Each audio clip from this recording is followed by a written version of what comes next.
Hello friends. Did you know nearly 80% of those who watch my videos aren't subscribed?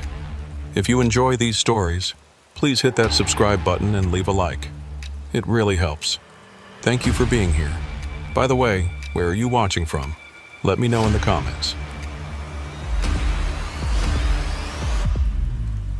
I've been doing this for 8 years now, but I never liked the northern leg of the Glacier Highway.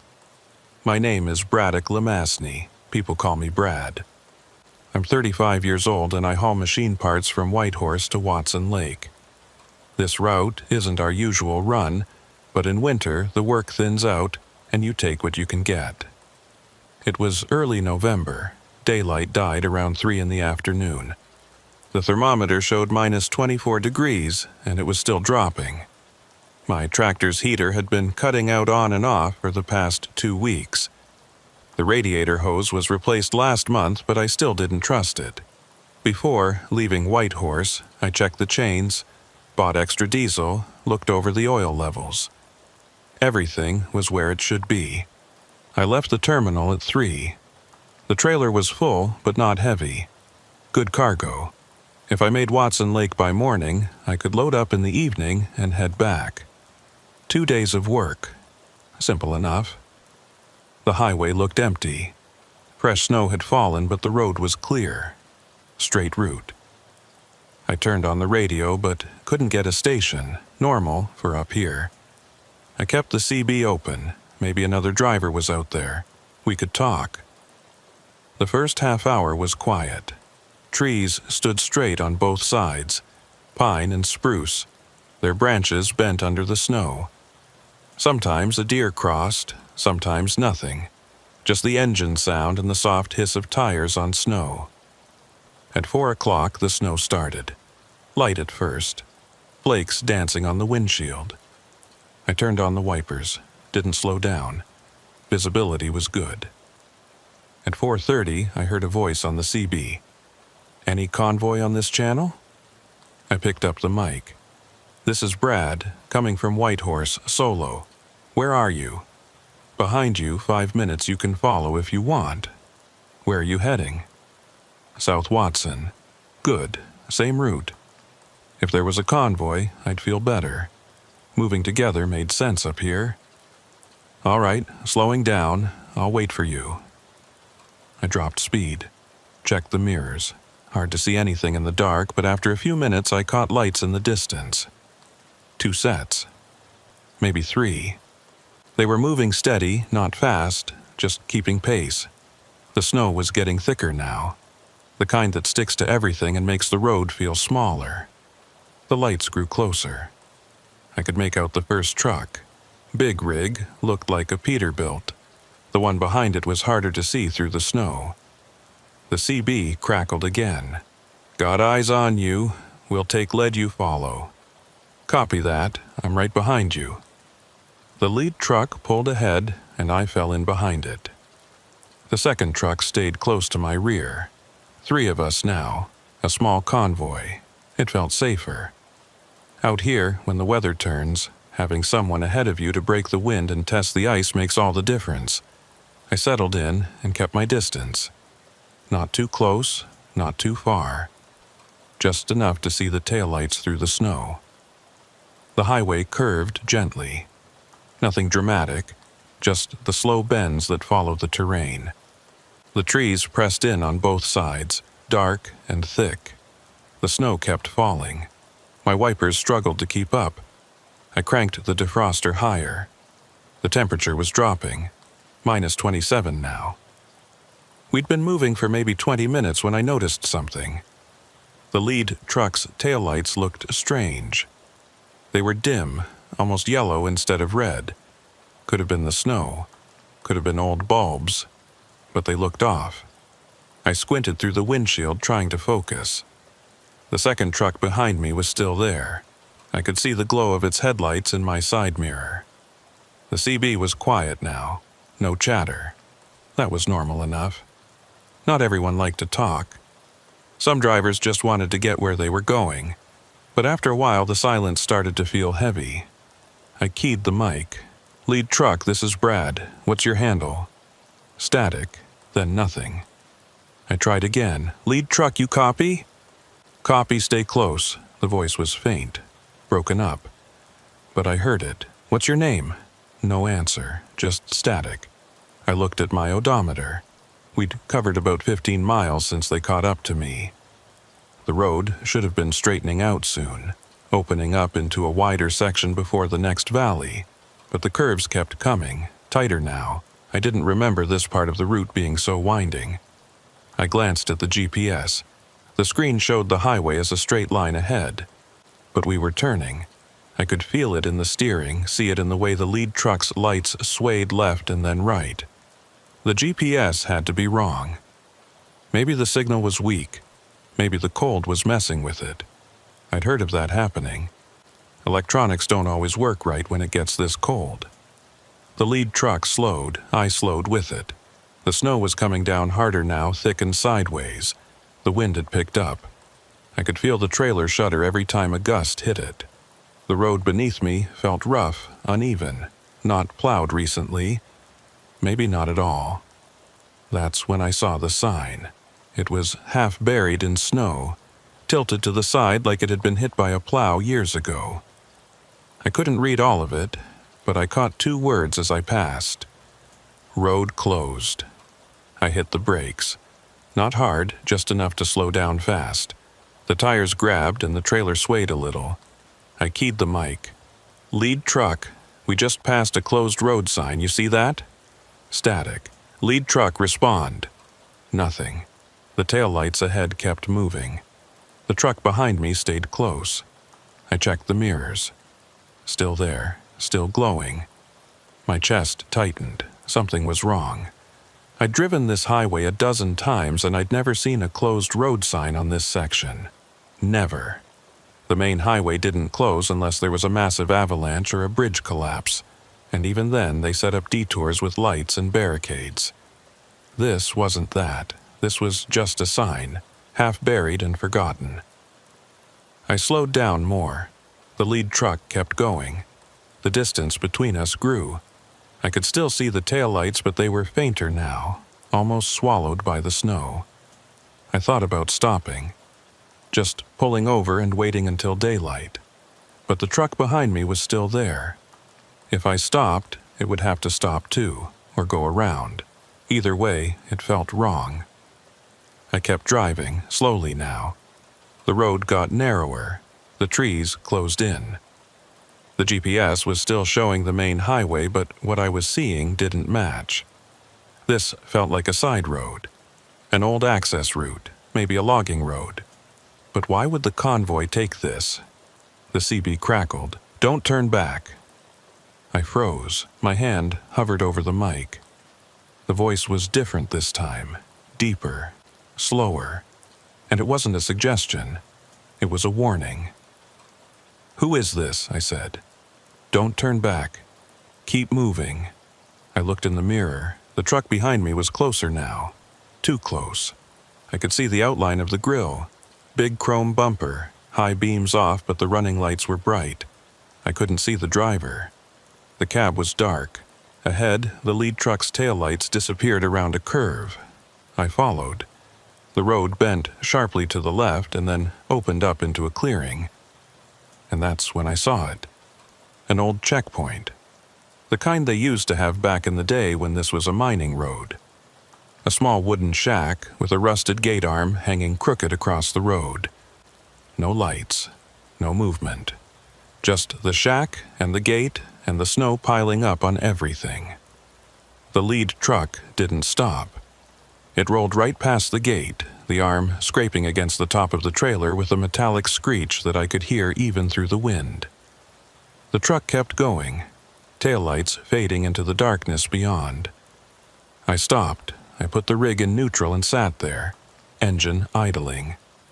The truck behind me stopped too, close, maybe 10 feet. I stared at the checkpoint. The shack's door was open, swinging slightly in the wind. Inside, it was just black. No light, no sign of anyone. The CB crackled again. Don't turn back. I grabbed the mic. My hand was shaking. Where the hell are we going? No answer, just static. And then, faintly, underneath the noise, I heard something else. A voice, whispering. I couldn't make out the words, but it didn't sound right. It sounded wrong, like someone talking backwards, or underwater.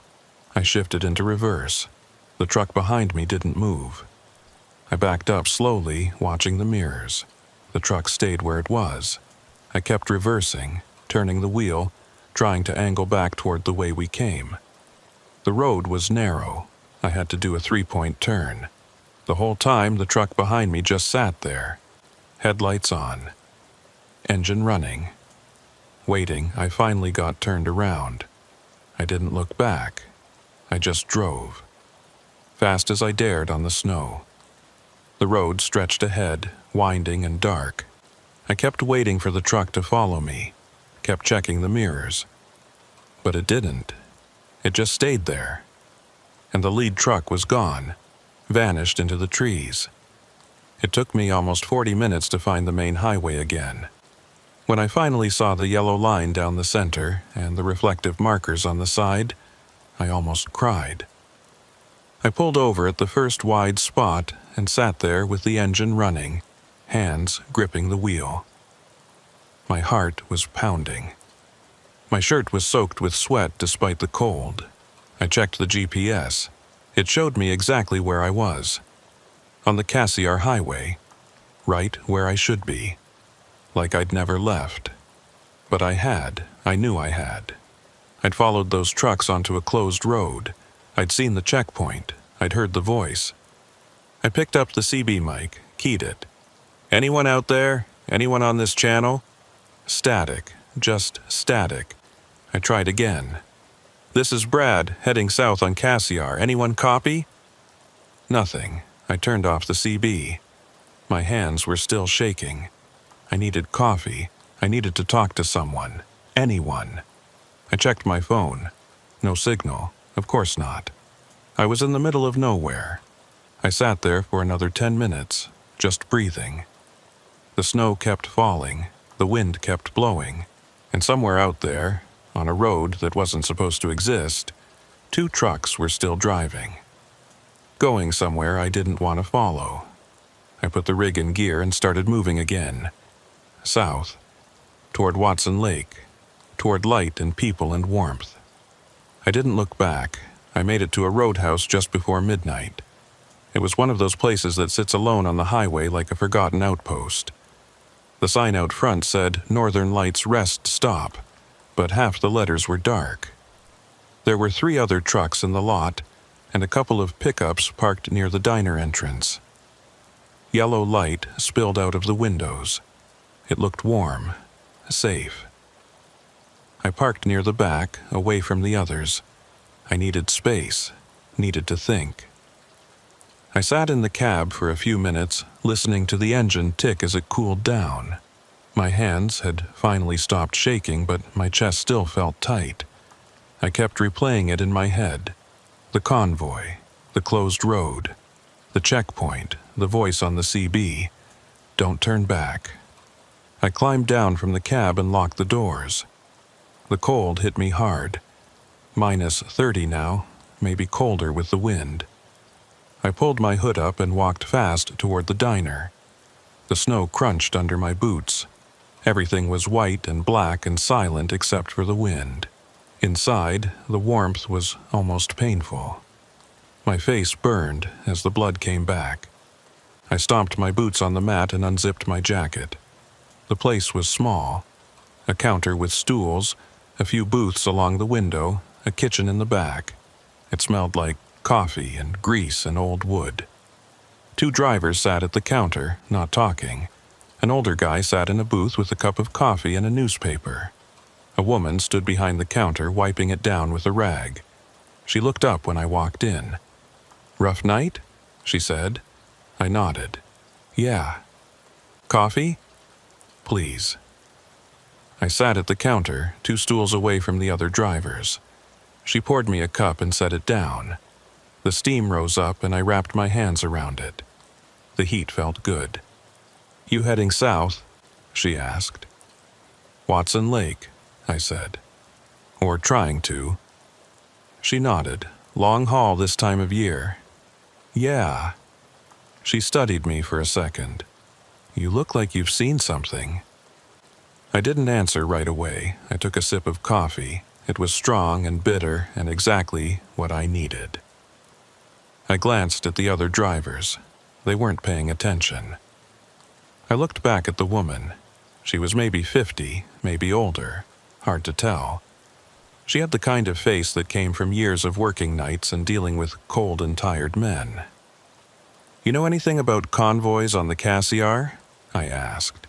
She tilted her head. Convoys? Yeah, 2 trucks. Caught up to me about 40 miles back. I followed them for a bit. They took me off the main highway, onto some old road. The woman's expression didn't change, but something flickered in her eyes. She set the coffee pot down. You followed them? Yeah, they said they were heading to Watson, but the road didn't feel right. And the GPS kept showing me on the highway, but I wasn't. I was on some side route. There was a checkpoint, old one. Looked abandoned. She didn't say anything for a long moment. Then she leaned in, lowering her voice. How'd you get back? Turned around. Took me a while to find the highway again. She nodded slowly. You're lucky. Lucky? Yeah. She glanced toward the window, like she was checking to see if anyone was outside. Then she looked back at me. I've heard stories. Drivers following convoys that don't exist. They end up on roads that aren't on any map. Some of them don't come back. My stomach dropped. What do you mean, don't come back? I mean, they disappear. Search crews find their rigs sometimes. Empty. No sign of the driver, no tracks leading away, just the truck sitting there on some old mining road or logging route that hasn't been used in decades. I stared at her. You're serious. Dead serious. I took another sip of coffee. My hand was shaking again. What about the trucks, the ones in the convoy? Who are they? She shrugged. No one knows. Some people say they're ghosts, old drivers who died on the road and can't let go. Others say it's something worse, something that uses the trucks to lure people in. That's insane. Maybe. She picked up the rag and started wiping the counter again. But I've been working here for 23 years. I've heard the same story from at least a dozen drivers. Same details. Convoy appears out of nowhere, takes them off the highway. And if they're smart enough to turn back, they make it. If they're not, well, you heard what I said. One of the drivers at the counter turned his head. He was a big guy, maybe 60, with a gray beard and a faded ball cap. She's not lying, he said. Happened to a buddy of mine, 5 years ago. He was hauling timber from Prince George. Said he got caught in a convoy, followed them for miles. When he finally realized something was wrong, he tried to turn around, but the road was gone, just trees.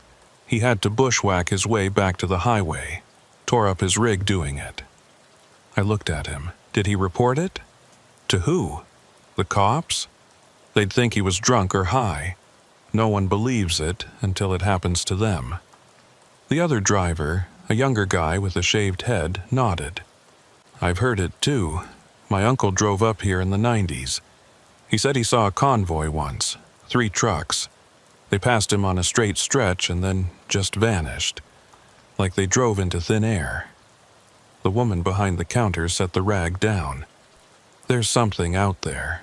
I don't know what it is, but it's been here longer than any of us, and it doesn't like to let go. I finished my coffee. My mind was racing. I thought about the voice on the CB. Don't turn back. What would have happened if I'd kept driving? Would I have ended up like the others? Disappeared? Left my rig on some forgotten road? You should eat something, the woman said. You look pale. I'm not hungry. Eat anyway. You need the energy. She went into the kitchen and came back a few minutes later with a plate of eggs and toast. I didn't argue. I ate slowly, trying to process everything. The other drivers went back to their coffee. The older guy left first, tossing a few bills on the counter and nodding at me as he walked out. The younger guy followed a few minutes later. It was just me and the woman now. She refilled my cup and leaned against the counter. "What did you see out there?" she asked. "Really?" I told her everything. The convoy, the closed road sign, the checkpoint, the voice on the CB, the truck that followed me and then stopped. She listened without interrupting. When I finished, she was quiet for a long time. "You heard the voice?" she said finally. "Yeah." "What did it sound like?" I thought about it. "Wrong. Like it was, I don't know. Backwards? Or too far away?" She nodded. "That's what they all say." "Who's they?" "The ones who make it back." I pushed the empty plate away. "I need to get out of here. Keep moving." "You should wait until daylight." "I can't. I've got a delivery." "That delivery won't matter if you're dead." I stood up. "I'll be fine. I'll stay on the main highway, keep the CB off." She reached under the counter and pulled out a piece of paper. She wrote something on it and handed it to me. It was a phone number. "That's me," she said. "If you see them again, call. Don't try to turn around on your own. Just call. I'll talk you through it." I looked at the number. "Why would you do that?" "Because I don't want to hear about another empty truck on the side of the road." I folded the paper and put it in my pocket. "Thanks. What's your name?" she asked. "Braddock, Brad. I'm Fiona Murchison. You be careful out there, Brad."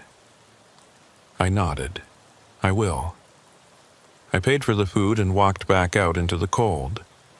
The wind had died down a little, but the snow was still falling. I climbed into the cab and started the engine. The heater struggled to push out warm air.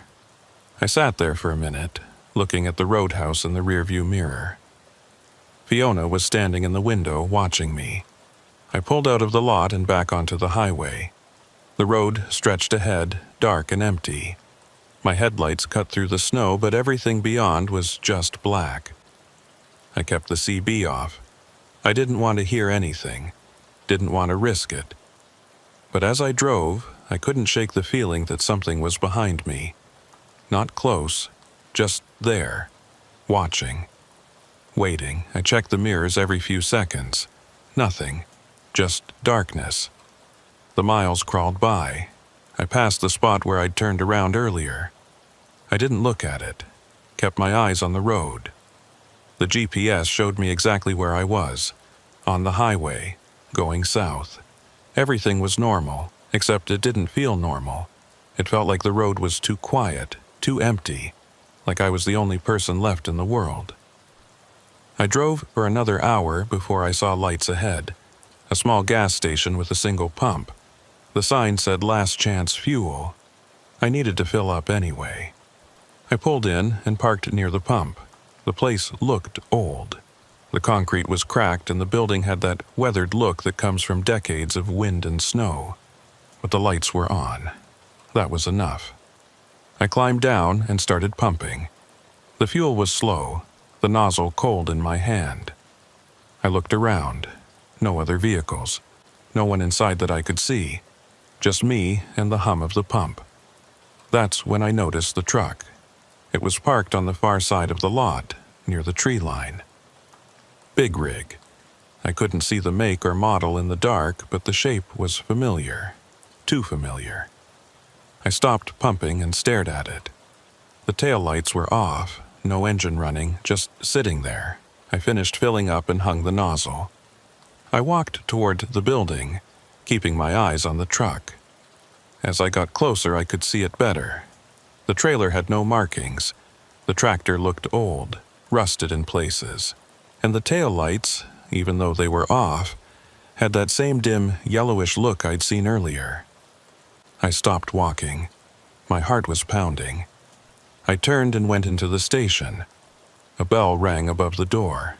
Inside was a small counter with a register. shelves with snacks and oil bottles. No one was there. I looked around. Hello? No answer. I walked up to the counter. There was a clipboard with receipts clipped to it. I flipped through them. Most were dated within the past few days, but one caught my eye. It was dated 3 weeks ago. The handwriting was messy, almost illegible, but I could make out a few words. Convoy, don't follow. My skin went cold. I dropped the clipboard and backed away. I needed to pay, but there was no one here.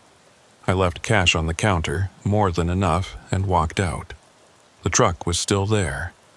Hadn't moved. I didn't go near it. I got in my rig and pulled out fast, tires spinning a little in the snow.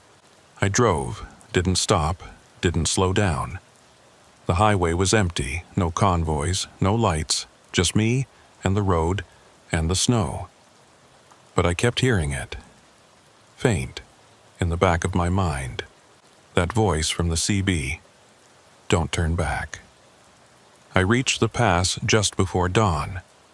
The sky was starting to lighten, turning from black to deep blue. The snow had stopped, but the wind was fierce. It howled through the trees and shook the cab. I could feel the trailer sway every time a gust hit. The road climbed steadily, winding up the side of the mountain. This was the worst part of the route. Narrow switchbacks, steep drops, and ice everywhere. Even in good conditions, it was dangerous. In winter, it was a nightmare. I downshifted and kept my speed low. The chains on my tires clanked against the asphalt. The sound was steady, rhythmic. It was the only thing keeping me grounded. That and the fact that the sky was getting lighter. Daylight meant safety, or at least I hoped it did. The GPS showed I was about halfway through the pass. Another 10 miles and I'd be on the downhill side. Then it was just a straight shot to Watson Lake. I could make it. I just had to focus.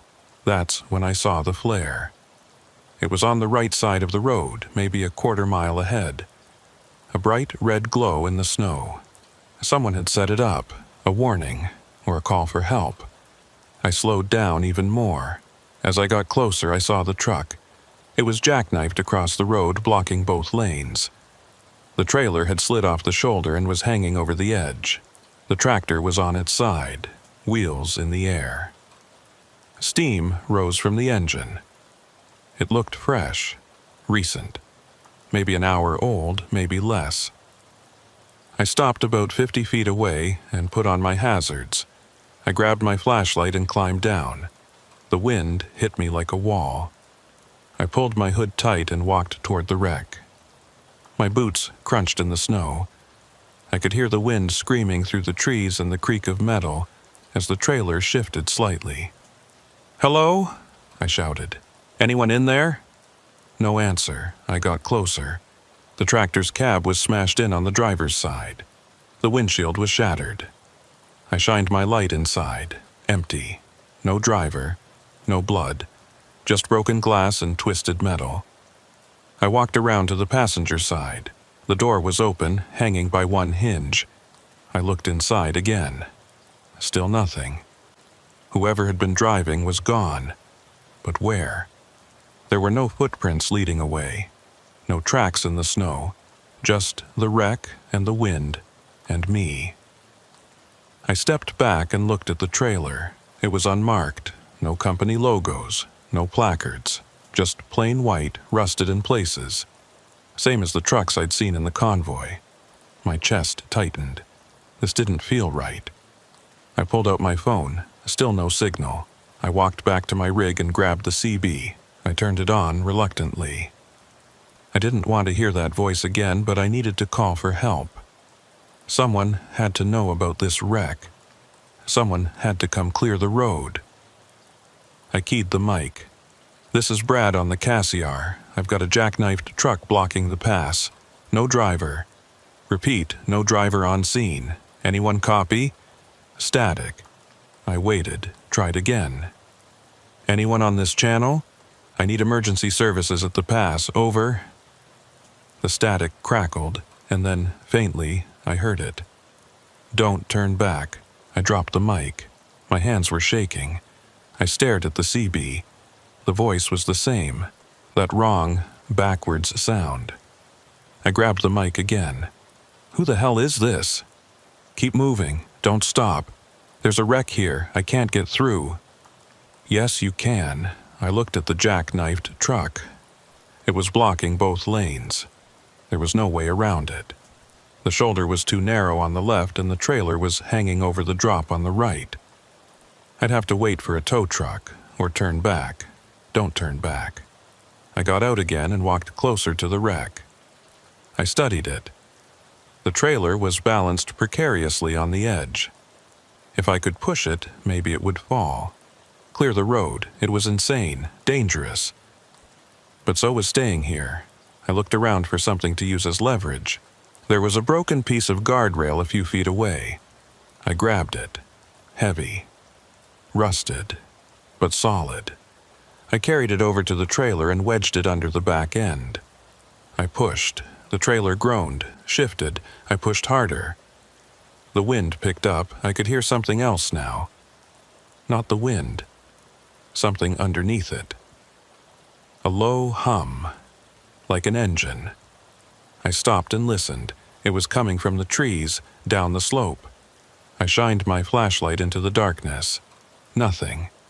Just trees and snow. The hum got louder, closer. I dropped the guardrail and backed away. Something was moving down there. I could see branches shaking, hear snow falling. Whatever it was big. I ran back to my rig, climbed in, locked the doors.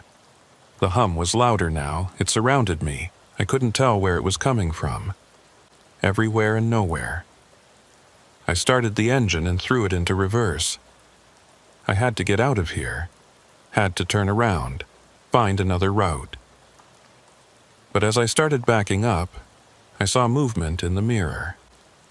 A figure. Standing on the road behind me, tall, wearing dark clothes. Just standing there, not moving. I hit the brakes. The figure didn't move, didn't wave, didn't react. Just stood there in the middle of the road, blocking my path. I honked the horn, long and loud. The figure didn't flinch. I honked again. Nothing. The hum was deafening now. My ears were ringing. I looked back at the jackknifed truck. The trailer was shaking, rocking back and forth like something was pushing it from below. I made a decision. I shifted into first and drove forward, straight at the wreck. I aimed for the gap between the tractor and the edge of the road. It was tight, maybe too tight, but I didn't have a choice. The rig lurched forward. The chains bit into the ice. I kept the wheel steady. The gap got closer. I could see the twisted metal, hear the creak of the trailer. I was almost there. The trailer fell. It happened so fast I barely registered it. 1 second it was hanging over the edge. The next it was gone, just dropped. I heard the crash as it hit the rocks below. The sound echoed up the mountain. The tractor shifted, sliding further off the road. The gap opened up. I gunned it. The rig shot forward. I felt the side mirror clip the tractor as I passed. Heard the scrape of metal on metal, but I was through. I kept driving, didn't look back, didn't slow down. The hum faded. The wind returned, and the figure was gone.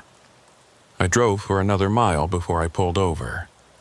I was shaking so hard I could barely hold the wheel. I sat there with the engine running, trying to catch my breath. My shirt was soaked. My heart felt like it was going to explode. I looked in the mirror. The road behind me was empty. No wreck. No figure. Nothing. Like it had never happened. But I knew it had. I'd seen it, felt it. The trailer falling, the hum, the figure. It was real. I grabbed the CB, turned it off. I didn't want to hear that voice again, didn't want to risk it. I'd make it to Watson Lake on my own. No help, no convoy, just me and the road. The sun was starting to rise now. The sky was turning pink and orange. The light felt good. Safe. I put the rig in gear and started driving again. The pass leveled out. The road straightened.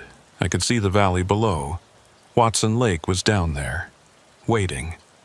I just had to keep moving. Don't turn back. Don't stop. Just keep moving. I made it to Watson Lake just after 9 in the morning. The town looked normal, small, quiet. A few buildings clustered around the highway, a gas station, a diner, a motel. I pulled into the freight yard and parked near the loading dock. My hands were still shaking. I sat in the cab for a few minutes, staring at the dashboard. I'd made it. I was here. Alive. I climbed down and walked into the office. A guy behind the counter looked up. Middle-aged, bald. He had a clipboard in his hand. "You Brad?" "Yeah. You're late. Had some delays." He nodded. "Weather?" "Yeah, something like that." He handed me a form to sign. I scribbled my name and handed it back. He looked at it and then at me. "You all right? You look like hell." "Just tired." "Well, get some rest. We'll have you loaded by tonight. You can head back tomorrow." I nodded. "Thanks." I walked back outside. The sun was bright. Too bright. It hurt my eyes. I pulled my hood up and walked across the street to the diner. Inside, it was warm and crowded. People eating breakfast, talking, laughing, normal. I sat at the counter and ordered coffee. The waitress brought it over and smiled. "Rough trip?" "Yeah." "Where you coming from?" "Whitehorse." "That's a long haul this time of year." "Yeah." She poured herself a cup and leaned against the counter.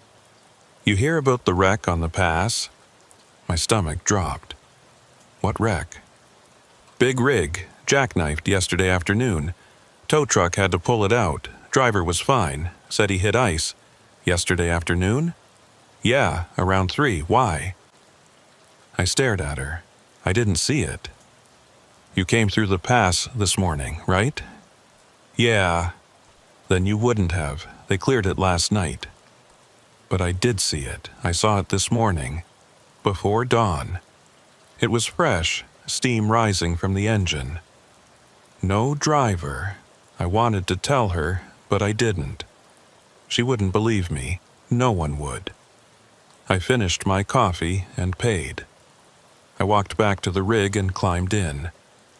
I sat there for a long time, trying to make sense of it.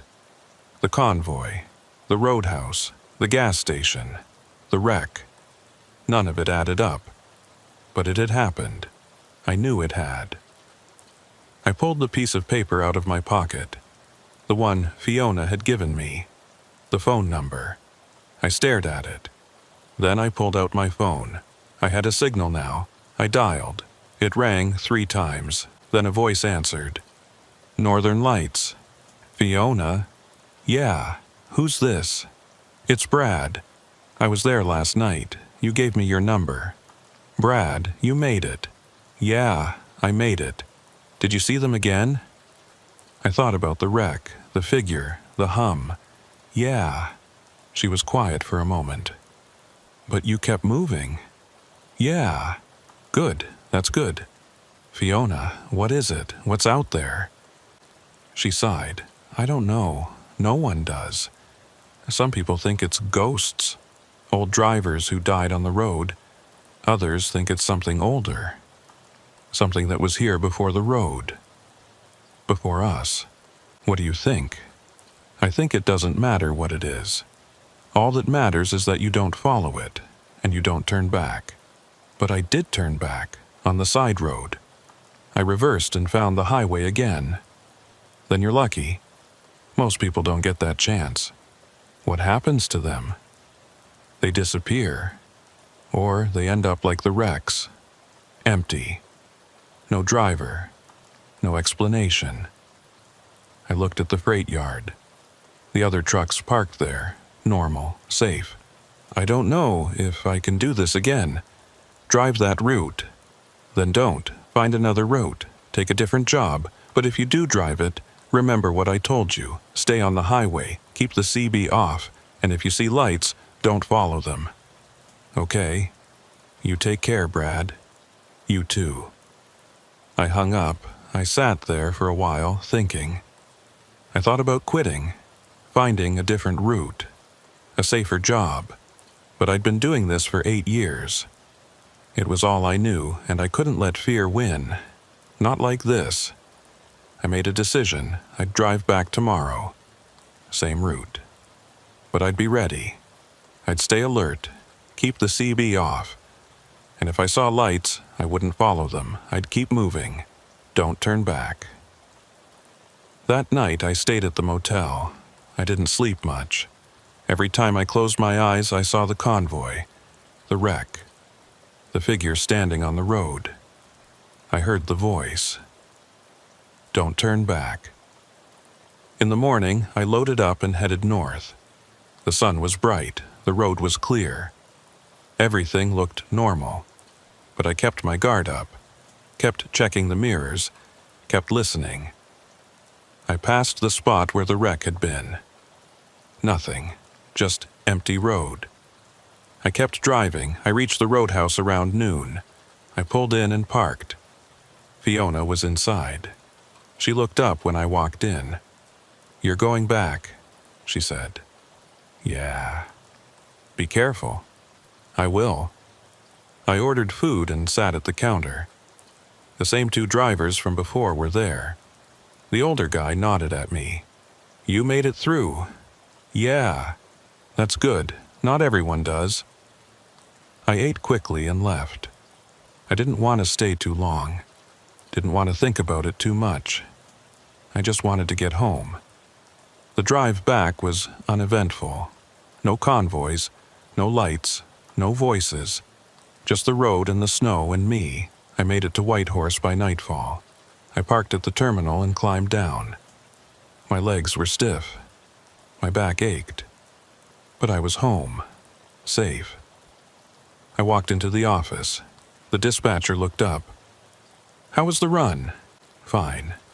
"Good. Got another one for you next week. Same route." I nodded. "Okay." I walked out to my truck and stood there for a minute. The terminal was quiet. The other rigs were parked in neat rows. Everything was normal. But I knew the truth. I knew what was out there. On the road, in the dark, waiting. And I knew I'd see it again. Not because I wanted to, but because that's how it works. Once you've seen it, it doesn't let go. It watches. It waits. And when you're out there alone, in the dark, in the cold, it comes for you. I climbed into my rig and locked the doors. I sat there for a while, staring at the empty road ahead. The CB was off. I'd keep it that way. And if I saw lights, I wouldn't follow them. I'd keep moving, don't turn back. Because that's the rule.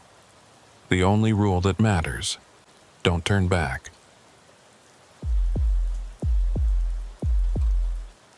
My name is Heath Giroux, and I've been hauling freight through the Yukon for 12 years. People ask me why I stay up here when the work is brutal and the winters are worse. The truth is, I don't know anymore. Maybe it's habit. Maybe it's because I'm too old to start over somewhere warm. I'm 42 now, and this road is all I know. It was mid-December, the kind of cold that makes your teeth ache and your breath freeze in your lungs. I was running a load of drilling equipment from Dawson City to a mining camp near the Alaska border. The route took me through some of the most isolated country in North America. No towns, no services, just frozen wilderness and a road that barely qualified as one. I left Dawson at first light, which this time of year meant around 10 in the morning. The sun hung low on the horizon, pale and weak. It would be dark again by 3. I had maybe 5 hours of daylight to cover 200 miles. The first half of the route was decent. Plowed, graveled. The second half was ice road. Literal ice, a pathway carved across frozen lakes and rivers. One wrong move and you'd go through. They'd find your rig in the spring when the ice melted. Maybe. The heater in my cab worked, but barely. I had to keep a sleeping bag wrapped around my legs to stop them from going numb. The defroster struggled to keep the windshield clear. Ice built up in the corners no matter how high I cranked it. I wore 2 pairs of gloves, one thin pair so I could feel the wheel, one thick pair over those for when I had to step outside. The load was heavy, 8,000 pounds of pipe and drilling bits. The trailer groaned under the weight. I kept my speed low, 20 miles an hour on the good sections, 10 on the ice. Any faster and you risked losing control. The road had no guardrails, no markers, just white on white on white. I passed a snowplow around noon. Big orange machine pushing a wall of snow off to the side. The driver gave me a wave. I waved back. It was good to see another human. Up here, that meant something. It meant you weren't completely alone. The radio played static. I'd given up on music hours ago. The CB was quiet too. No one else on the road. Just me and the cold and the endless white. Around 1:30, I started looking for the fuel station. It was marked on my map. An old supply depot that had been converted into a service stop decades ago. Most drivers used it as a checkpoint. A place to warm up, refuel, and check their rig before heading onto the ice road section. I'd been there twice before, both times in summer. The place was basic but functional. A pump, a small building with a wood stove, a mechanic's bay. The owner was an old guy who didn't talk much but knew his way around a diesel engine. I should have reached it by now. According to my GPS, I was less than a mile away, but I didn't see it. Just trees and snow and the narrow road cutting through. I slowed down and checked the map again. The coordinates were right, it should be here. Then I saw the sign, half buried in a snowdrift. Faded letters. Junction fuel, 500 feet.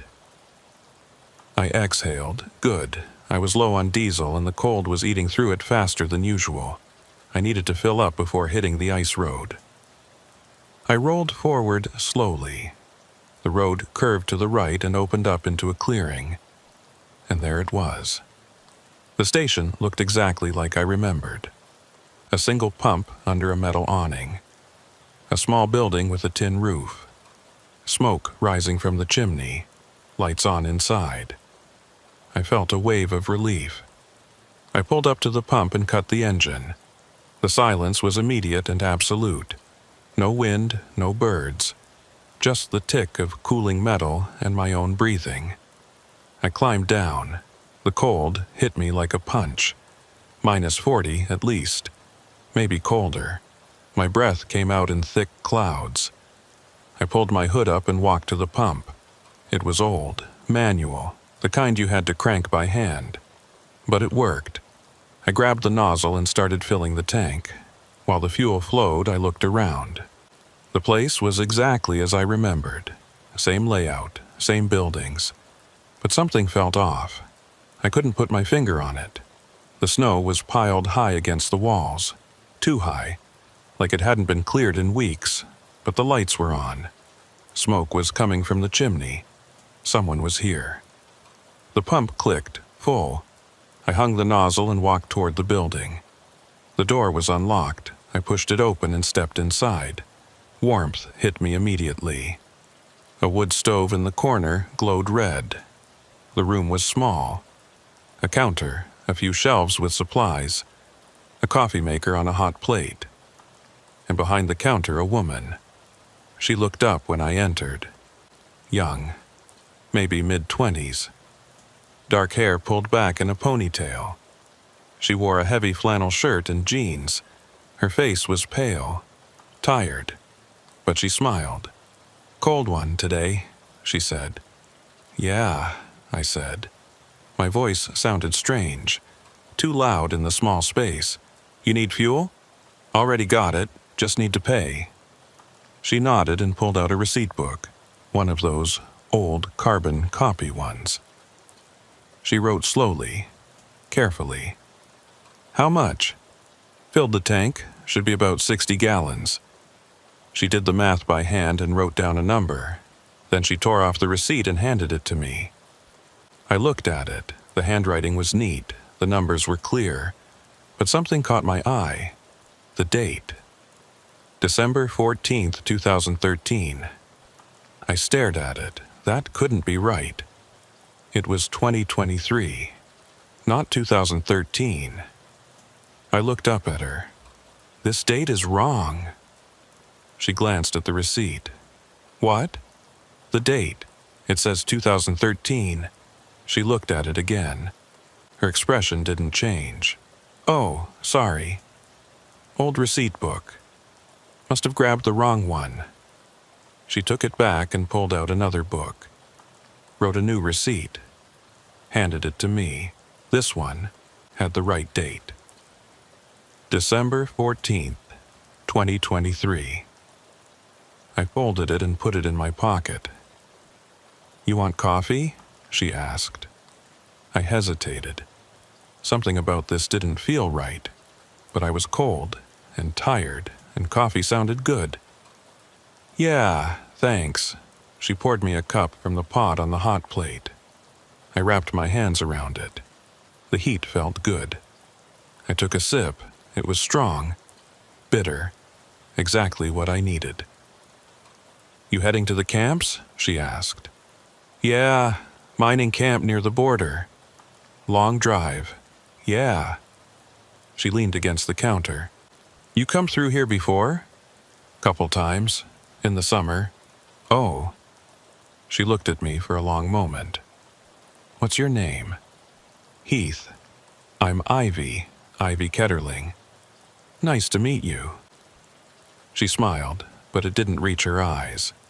There was something hollow about it, like she was going through the motions. You should be careful out there. Ice road's tricky this time of year. I know. Had a truck go through last week. Driver didn't make it. I looked at her. Seriously? Yeah. They pulled the rig out, but they never found him. Current probably carried him under the ice. My chest tightened. Where did it happen? About 10 miles east, near the Narrows. I knew that spot, a section where the road crossed a river. The ice was always thinner there. You had to move fast. Don't stop, don't slow down, just keep moving and hope the ice held.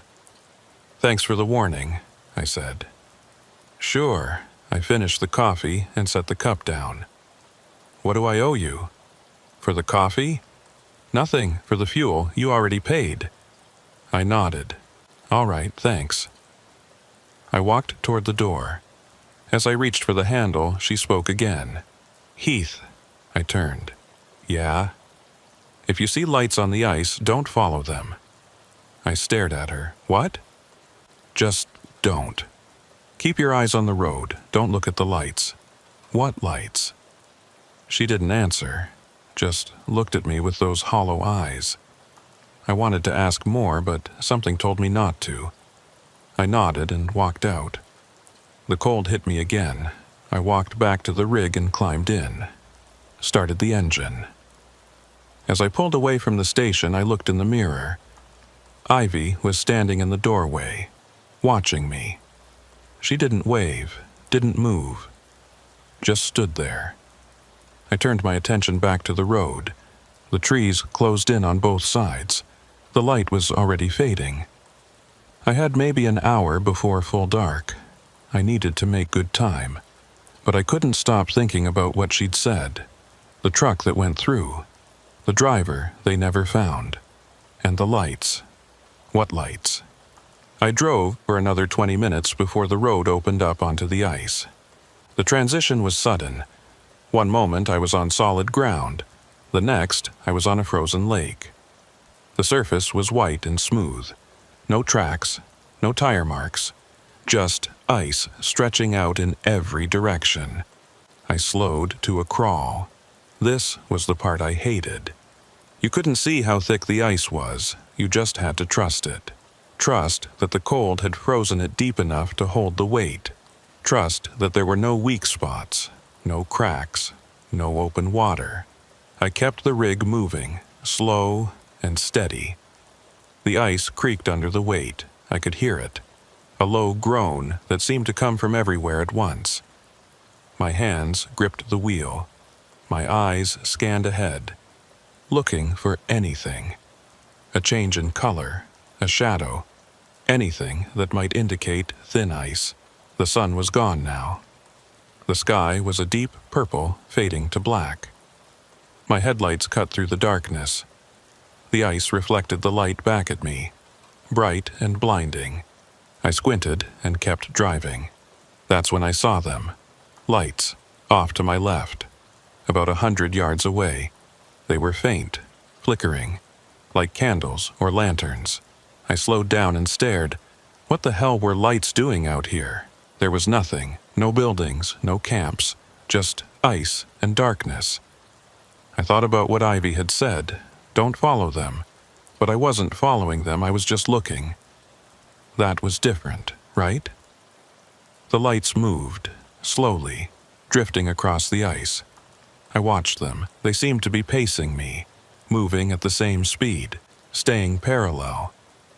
I told myself it was a reflection, headlights from another truck somewhere, or the aurora, but the aurora didn't move like that, and there were no other trucks. I forced myself to look away, focus on the road. Keep moving, don't stop. The ice groaned again, louder this time. I felt the rig shift slightly. My heart jumped. I accelerated just a little, not too much, just enough to keep momentum. The lights were closer now. I could see them in my peripheral vision. They'd moved. How? I hadn't looked away for more than a few seconds, but they were definitely closer, maybe 50 yards now. I gripped the wheel tighter. My breath came faster. I wanted to floor it. Get off this ice as fast as I could, but that would be stupid. Reckless. The ice wouldn't hold if I went too fast. I'd go through, just like the driver last week. The lights stopped. They just hung there, hovering over the ice. I stared at them. They looked like flames now, bright and orange, dancing. But there was nothing burning, nothing to fuel them, just fire on ice. And then they went out, all at once, like someone had blown them out. The darkness rushed in. My headlights seemed dimmer, weaker. I couldn't see as far. I checked the dashboard. Everything was normal. Battery good, lights on. But it felt darker. I kept driving. My eyes scanned the ice, looking for the shore, looking for the end of this frozen hell. The ice groaned again and again. It sounded like something was moving under it, something big. I told myself it was just the cold. Ice expanding and contracting. Normal. But it didn't sound normal. It sounded alive.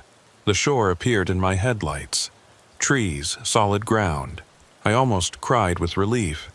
I accelerated slightly. The rig surged forward. The ice cracked.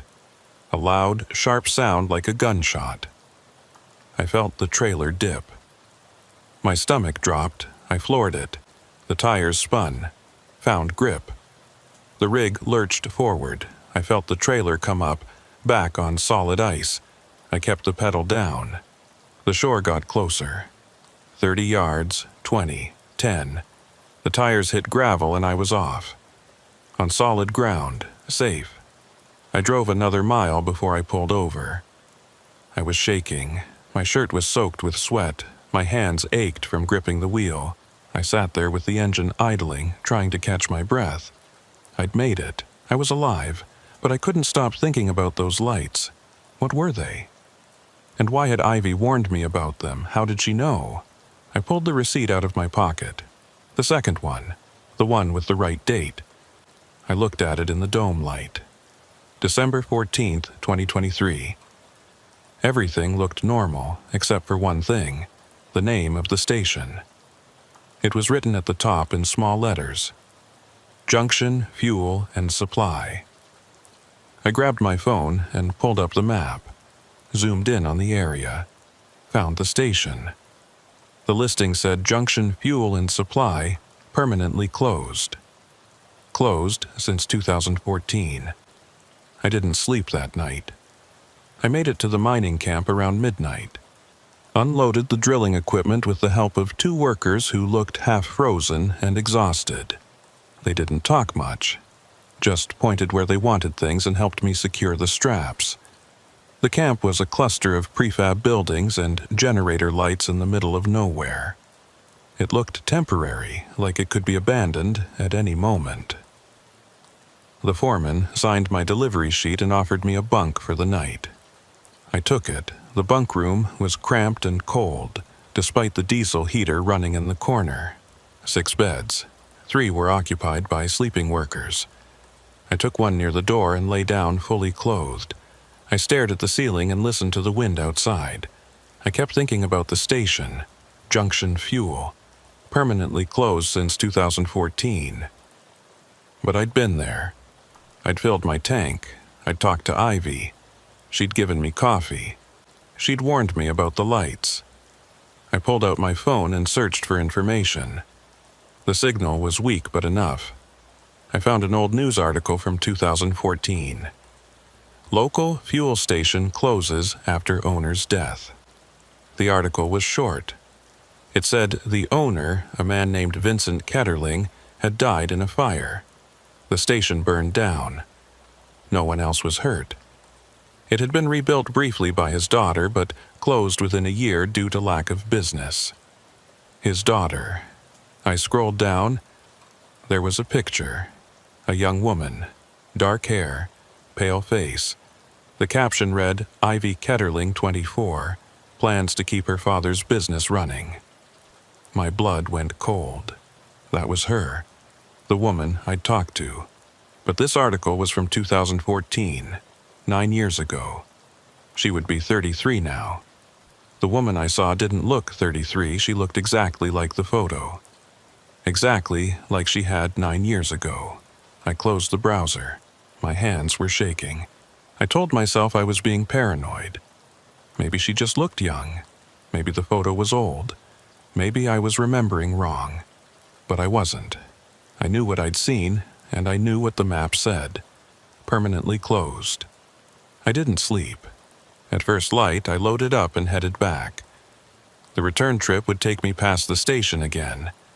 I had to see it, had to know. The sky was overcast. Heavy gray clouds that threatened snow. The temperature had dropped even more, -45. My breath formed ice on the inside of the windshield. I scraped it away with my glove and kept driving. I hit the ice road around noon. This time, I knew what to expect. I kept my speed steady, didn't look left or right, just focused on the road ahead. The ice groaned but held. No lights appeared. No flames dancing in the darkness. Just ice and silence. I made it across without incident. Back on solid ground. The trees closed in. I checked the odometer. The station should be coming up soon. My heart was pounding. Part of me wanted to drive past, pretend I'd never stopped there, but I had to know. The sign appeared. Junction Fuel, 500 feet. Same as before. Half buried in snow. I slowed and turned into the clearing, and stopped. The station was gone. Not closed, not boarded up, gone. There was nothing but a concrete foundation covered in snow. The pump was gone. The building was gone. All that remained was a blackened rectangle where something had once stood. The metal awning was twisted and collapsed on one side. Everything else was ash and snow. I sat there staring. This wasn't possible. I'd been here yesterday. I'd stood inside that building. I'd talked to Ivy. I'd drunk coffee. I had the receipt in my pocket. I climbed down from the cab. The cold was vicious, but I barely felt it. I walked to where the building had been.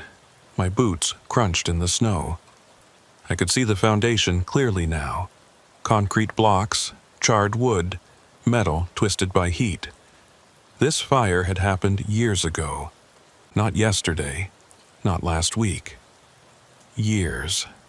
I walked to where the pump had been. There was a concrete pad, cracked and stained, fuel lines sticking up out of the ground, frozen solid, unusable. I touched one. It was ice cold, hadn't been used in a long time. I pulled out the receipt, looked at it. The paper was real. The ink was real. I could feel it, see it, but how? I walked back to the foundation, looked for anything. Any sign that someone had been here recently. Footprints, tire tracks, anything. But there was nothing. Just snow and ash and the wind. A sound made me turn. A vehicle was coming down the road. I watched as a snowplow emerged from the trees. Big orange machine. Same one I'd seen on the way up. It pulled into the clearing and stopped. The driver climbed down. He was maybe 60, heavy coat, fur hat. He walked over to me. "You all right?" he said. "Yeah," I said, "just looking." He glanced at the foundation. "Sad, isn't it? What happened here?" "Fire, back in 2014. Owner died. Daughter tried to keep it running, but couldn't make it work. Place has been empty ever since. The daughter, Ivy. What happened to her?" He looked at me. "You know her?" "No, I just heard about her." He shook his head. "Tragic. She died a year after her father, car accident. Went through the ice on the lake road. They pulled her car out but never found her body." My chest tightened. "She went through the ice?" "Yeah. Same spot where that trucker went through last week. It's a bad stretch. Ice is always thin there." I stared at him. "You said a trucker went through last week?" "Yeah. You didn't hear? Happened 5 days ago. They got the rig out, but the driver's still missing. Probably won't find him until spring." 5 days ago. The same day I'd stopped at the station. The same day Ivy had warned me about the ice, about the lights. The snowplow driver studied me. "You sure you're all right? You look like you've seen a ghost." I forced a laugh. "Yeah, just cold. Well, don't stay out here too long. Storm's coming. You need to get moving." "Yeah, thanks." He climbed back into his plow and drove off. I stood there for a few more minutes, looking at the ruins, thinking about Ivy, about the station, about the receipt in my pocket. I walked back to my rig, climbed in, started the engine. As I pulled away, I looked in the mirror. The clearing was empty. Just snow and ash and the skeleton of a building that had burned down 9 years ago. But I'd been there. I'd talked to Ivy. I had proof. I pulled the receipt out of my pocket, unfolded it, looked at it one more time. The date had changed. It no longer said December 14th, 2023. Now it said December 14th, 2013. I stared at it. This wasn't possible. I'd checked it. I'd seen the right date. But now it was wrong. Or maybe it had always been wrong. Maybe I just wanted it to be right. I folded the receipt and put it back in my pocket. I didn't understand what had happened. But I knew one thing. I'd stopped at a station that didn't exist. I'd talked to a woman who'd been dead for 8 years, and somehow I'd made it out alive. The snow started falling, heavy and thick. I turned on the wipers and kept driving. The road stretched ahead, long and white and empty. I thought about the lights on the ice, the flames dancing in the darkness. Ivy had warned me not to follow them, and I hadn't. Maybe that's why I was still here. Maybe that's why I'd made it out. Or maybe I was supposed to see her, supposed to get that warning, because without it, I might have followed those lights. Might have driven off the road. Might have gone through the ice like she did. Like the trucker last week did. I didn't know. And I never would. I made it back to Dawson City by nightfall. The snow had gotten worse. A full blizzard now. Visibility was near zero. I could barely see the road. I pulled into the truck yard and parked near the office. The place was mostly empty. Most drivers had the sense to stay off the roads in weather like this. I sat in the cab for a while. The heater struggled to keep up with the cold. My fingers were numb. My feet ached. But I didn't want to go inside yet. I needed to think, needed to process what had happened. The receipt was still in my pocket.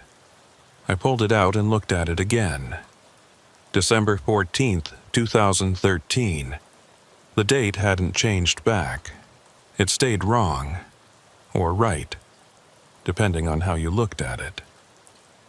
I thought about calling someone, telling them what I'd seen, but who would believe me? A dead woman gave me fuel at a burned-down station, a receipt that changed dates, lights on the ice that warned of danger. It sounded insane. Hell, I wasn't sure I believed it myself. I finally climbed down and walked to the office. Inside, it was warm. Too warm. The dispatcher sat behind a desk covered in papers and coffee cups. He looked up when I entered. "Heath, you made it back." "Yeah, hell of a storm. You're lucky you got in when you did. They're closing the roads." "Good." He studied me. "You look like shit. You all right?" "Just tired." "Well, take a few days. No one's going anywhere in this weather anyway." I nodded. "Thanks." I walked back out into the storm. The wind was howling now. Snow blew sideways. I could barely see my truck 20 feet away. I pulled my hood tight and walked to the small motel across the street. I rented a room, took a hot shower, lay down on the bed, and couldn't sleep. Every time I closed my eyes, I saw Ivy, standing in that doorway, watching me drive away. Her face was so clear, so real. But she was dead, had been dead for 8 years. Around midnight, I gave up on sleep. I grabbed my laptop and pulled up everything I could find about Junction Fuel. There wasn't much. A few old articles, some forum posts from drivers who'd used the station back in the day. Most of them remembered it fondly. Good service, fair prices, a reliable stop in the middle of nowhere. One post caught my attention. It was from 2015. A driver named Lowry Grunwald. He'd written about his experience at the station just before it closed.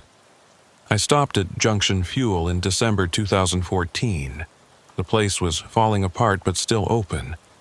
The owner's daughter was running it. Nice girl. Seemed sad, though, like she was carrying a heavy weight. She warned me about the ice road. Said her father had died trying to save a driver who went through. She blamed herself for not being there. Said she should have been working that night. A month later, I heard she'd died too.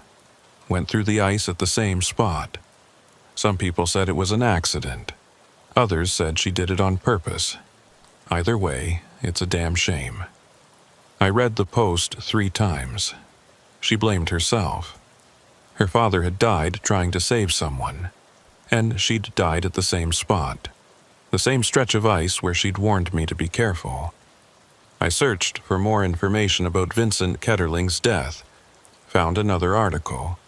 This one had more details. It said he'd seen a truck break through the ice. He'd gone out to help, managed to get the driver out but fell through himself. The cold water killed him within minutes. The driver survived. Vincent didn't.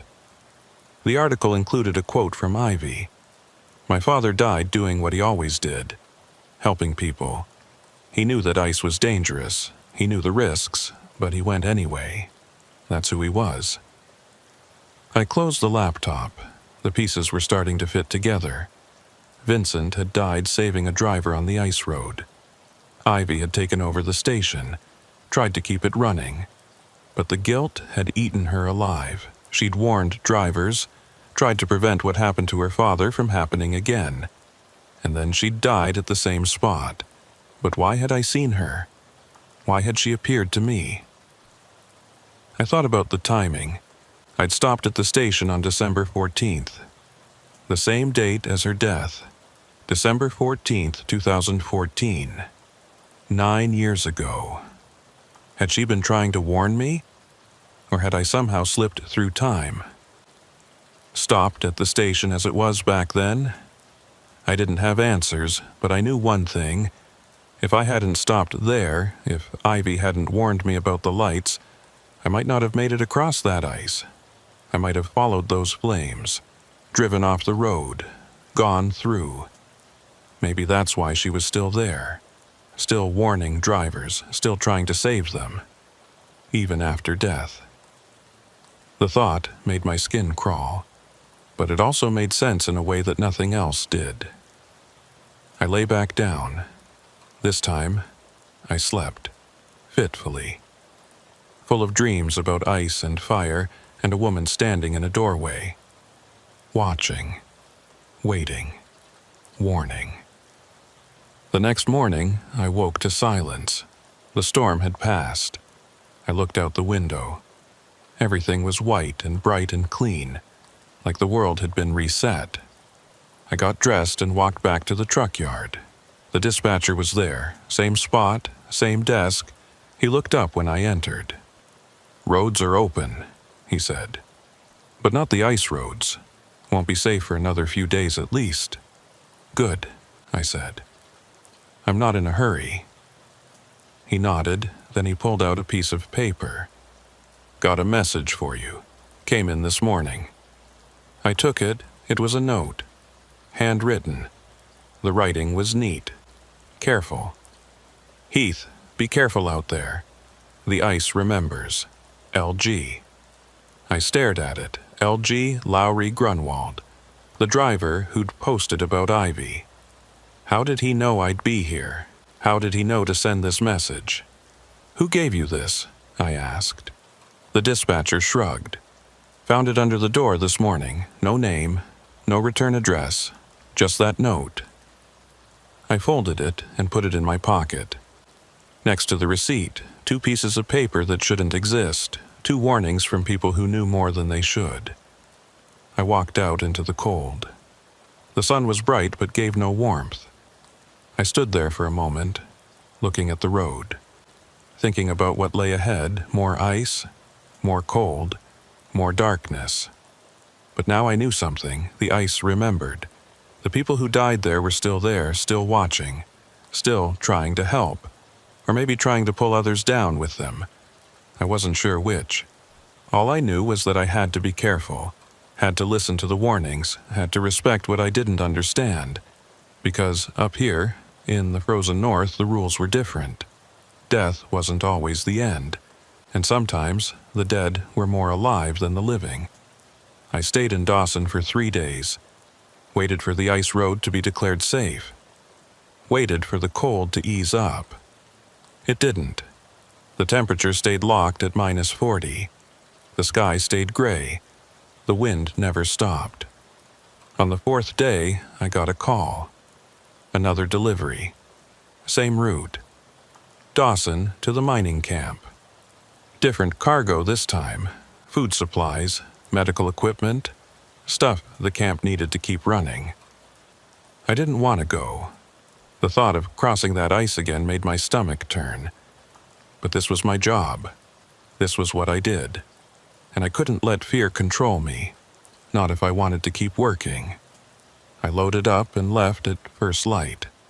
The road was as bad as I remembered. Maybe worse. Fresh snow had fallen overnight. The plows were out but barely keeping up. I followed one for the first 20 miles. Watched the blade push snow off to the side. The plow driver never looked back. Just kept moving forward. Steady. Relentless. Eventually, the plow turned off onto a side road. I was on my own again. The highway stretched ahead. White and narrow and lonely. I reached the clearing where Junction Fuel had been around noon. I didn't stop. Didn't slow down. Just kept my eyes on the road and drove past. But I looked. Of course I looked. The ruins were still there. Snow-covered, silent, empty. or almost empty. For just a second, I thought I saw movement. A figure standing near the foundation. Dark coat, ponytail, watching the road. But when I blinked, it was gone. Just snow and shadows and my imagination.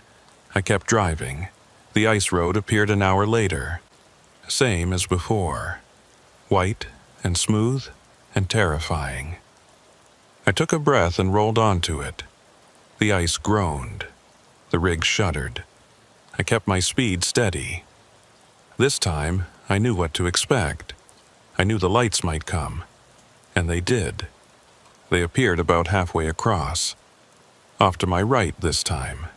Flickering. Dancing. Orange and bright. I didn't look at them, didn't turn my head, just kept my eyes forward, focused on the road. The lights moved closer. I could see them in my peripheral vision, but I didn't look, didn't react. And then I heard it. A voice, faint, whispering, coming from the CB even though it was turned off. I glanced at it. The screen was dark. No power. But the voice was there. Heath. My blood ran cold. That was Ivy's voice. I was sure of it. The same tone, the same cadence. Heath, don't stop. I gripped the wheel tighter. My knuckles were white. My breath came fast. The lights were closer now, maybe 20 yards away. They looked like flames, but there was no heat, no smoke. Just light on ice. Heath, keep moving. I wanted to turn the CB on, ask her what was happening, but I didn't dare. I just drove, faster now, pushing the limits of what the ice could handle. The trailer swayed, the rig groaned, but I kept moving. The lights stopped. They hung there, right at the edge of my vision, waiting. And then they went out, all at once. Darkness rushed in, but the voice didn't stop. Heath, the ice remembers. The ice beneath me cracked. A sharp sound like a gunshot. The rig lurched. I felt the front end dip. My heart stopped. I was going through. This was it. I floored it. The engine roared. The tires spun, found grip. The rig surged forward. The cracking sound followed me. I could hear it, feel it. The ice breaking apart behind me, chasing me. The shore was ahead. 50 yards, 40, 30, I kept the pedal down. The rig bounced and shook, the trailer fishtailed. But I didn't let up. 20 yards, 10. The tires hit gravel, solid ground. I was off, safe. I didn't stop. I kept driving. A mile, 2 miles. Finally, I pulled over. My whole body was shaking. My hands could barely hold the wheel. I sat there gasping, trying to catch my breath. I'd made it, again, but barely. The ice had almost taken me. Would have taken me if I'd stopped, if I'd looked at the lights. The CB crackled. I stared at it. It was still off, no power. But it crackled anyway. Thank you, Ivy's voice.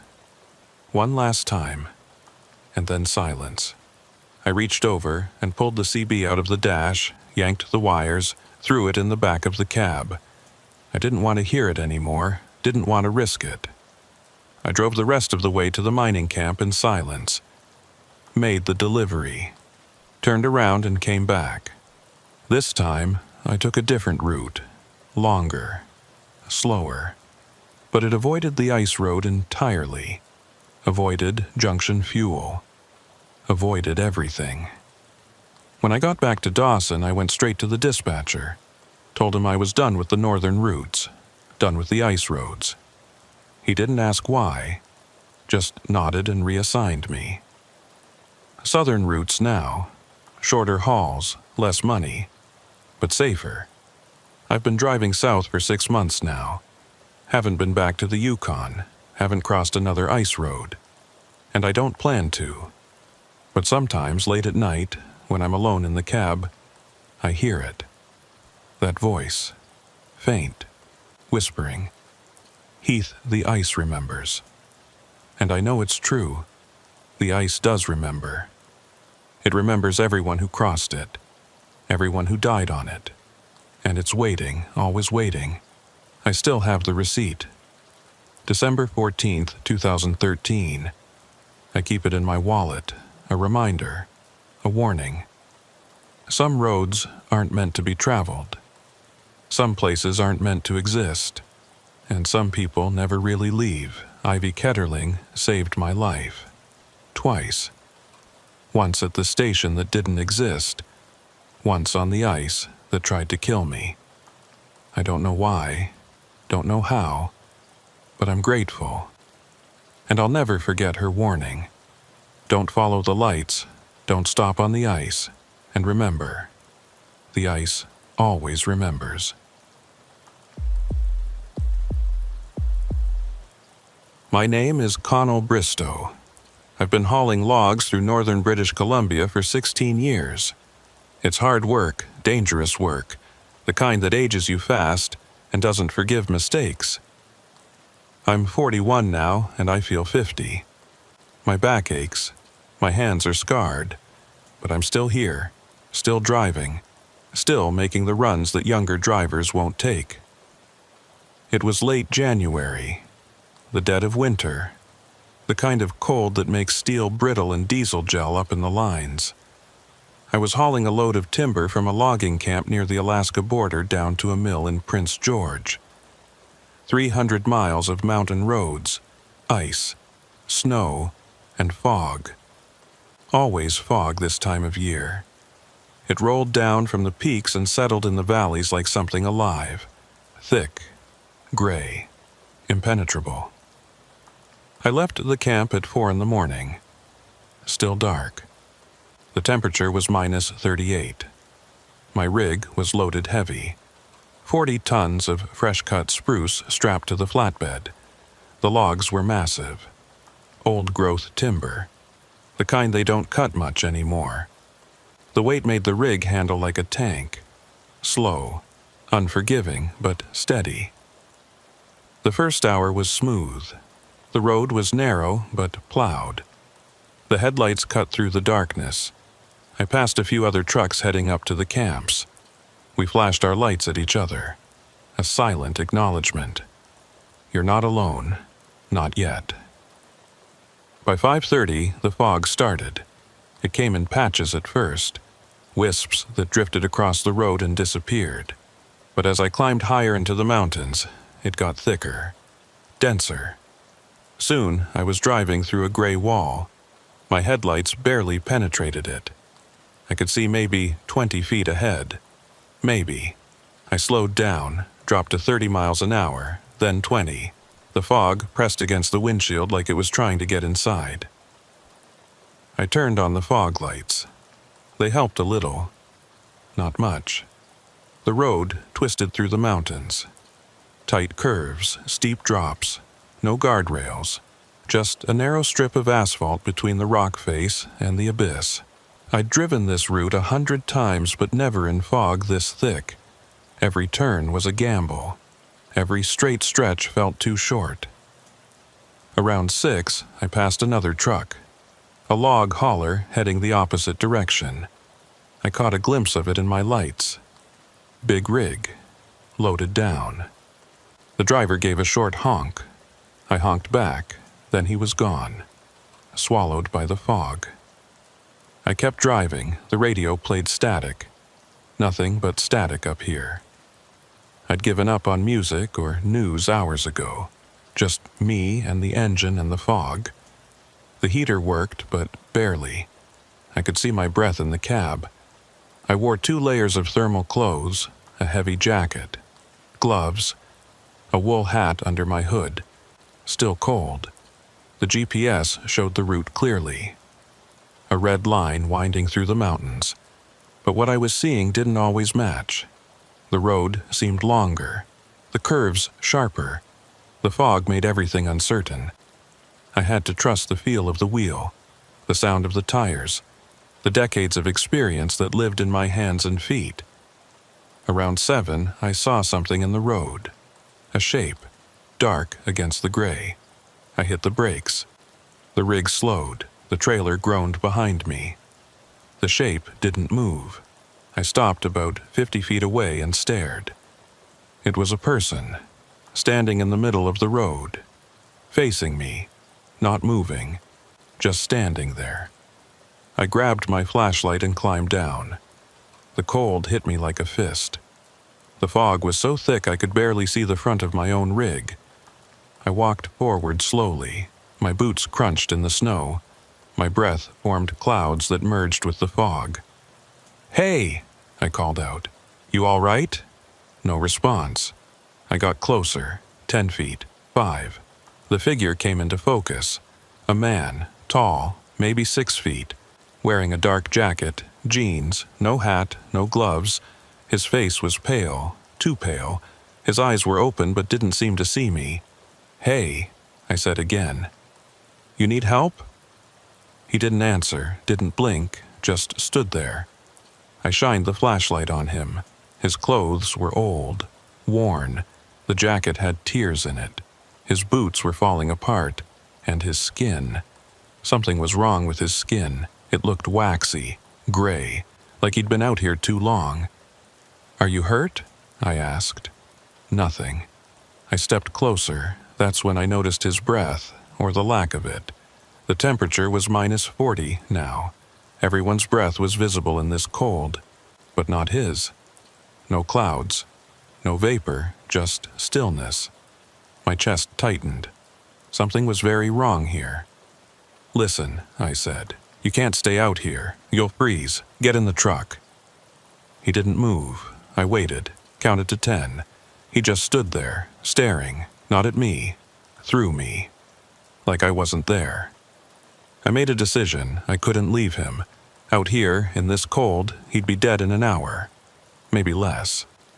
I reached out and touched his arm. The jacket was frozen solid, stiff, and cold. Colder than it should be, colder than the air. "Come on," I said. I took his arm and pulled gently. He moved, stiff, mechanical, like a puppet. I guided him back to the truck. He didn't resist, didn't help. Just let me lead him. I opened the passenger door and helped him up. He climbed in slowly, awkward, like he'd forgotten how to use his body. I closed the door and walked around to the driver's side. Climbed in. Started the heater on full blast. The man sat in the passenger seat, stiff, upright, hands in his lap, staring straight ahead. I looked at him, really looked. His face was gaunt, sunken eyes, hollow cheeks. His hair was matted, dirty, and his hands. His fingernails were black. Frostbite, severe. "What's your name?" I asked. No response. "Where are you from? Where are you trying to go?" Nothing. He just stared. I waited, gave him time. Maybe he was in shock. Hypothermia could do that. Make you silent, distant, unresponsive. I reached over and checked his pulse. His wrist was ice cold. I pressed my fingers against the skin, waited, and felt nothing. No pulse, no heartbeat. I jerked my hand back, my breath caught. This wasn't possible. He was sitting right here, moving, breathing. Except he wasn't breathing. I watched his chest. No rise, no fall, just stillness. I told myself I was wrong. The cold had numbed my fingers. I couldn't feel the pulse because of my gloves. That was it. Had to be. "Listen," I said. "I'm taking you down the mountain. There's a medical station about 50 miles south. They'll take care of you. Just sit tight, okay?" He didn't respond. Didn't even blink. I put the rig in gear and started driving. The fog was worse now. I could barely see the road. The man sat beside me, silent, still, and I tried not to think about what I'd felt, or hadn't felt. We drove for 20 minutes. The road descended. The curves got tighter. I had to focus. Had to keep the rig on the road, but I kept glancing at him, checking. He never moved, never shifted, just sat there. Hands in his lap. staring.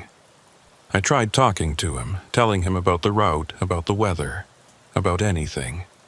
He never responded, never reacted. It was like talking to a statue.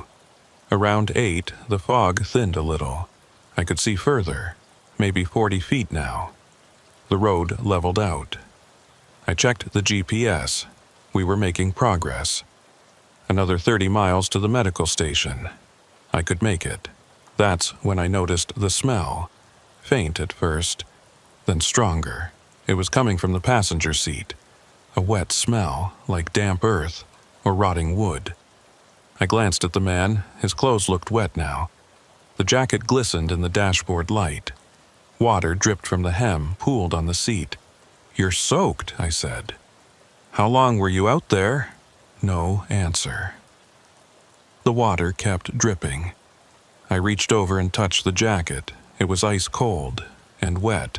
Not melting snow, not rain, just water, like he'd been submerged. My hands started shaking. I pulled back, focused on the road, tried to think. This didn't make sense. Nothing about this made sense. But I couldn't stop now. I had to get him help.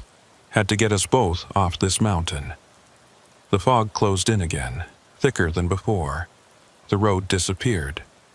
I slowed to a crawl. 10 miles an hour. 5.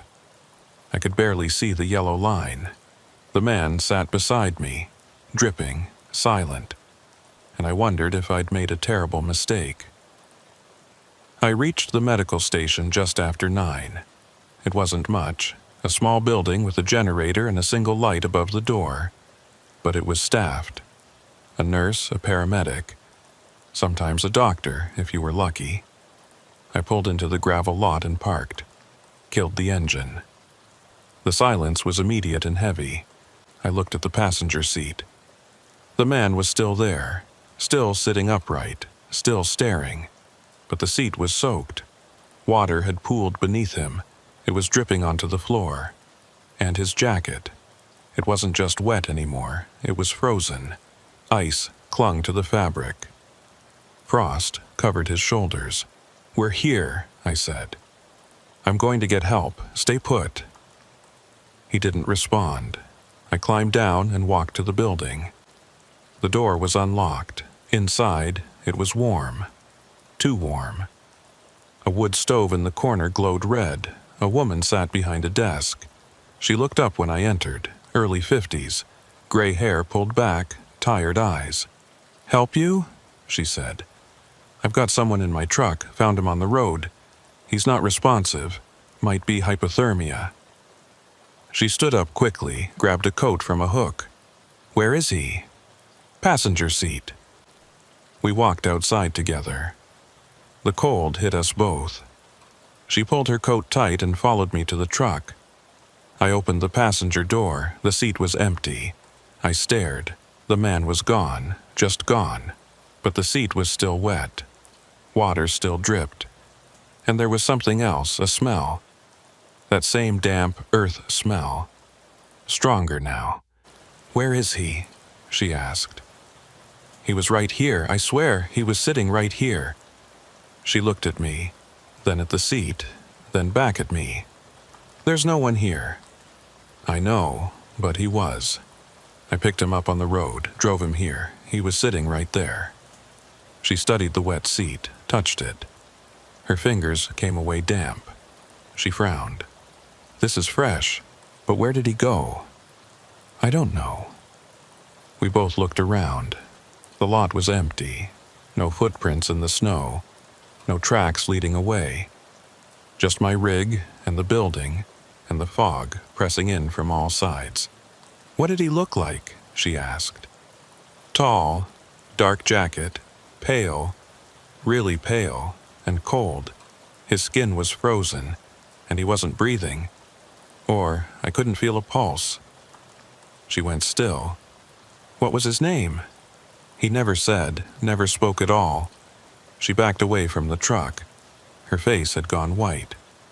"Did he have dark hair, matted, and black fingernails?" I stared at her. "Yeah. How did you know?" She shook her head. You need to come inside now. I followed her back to the building.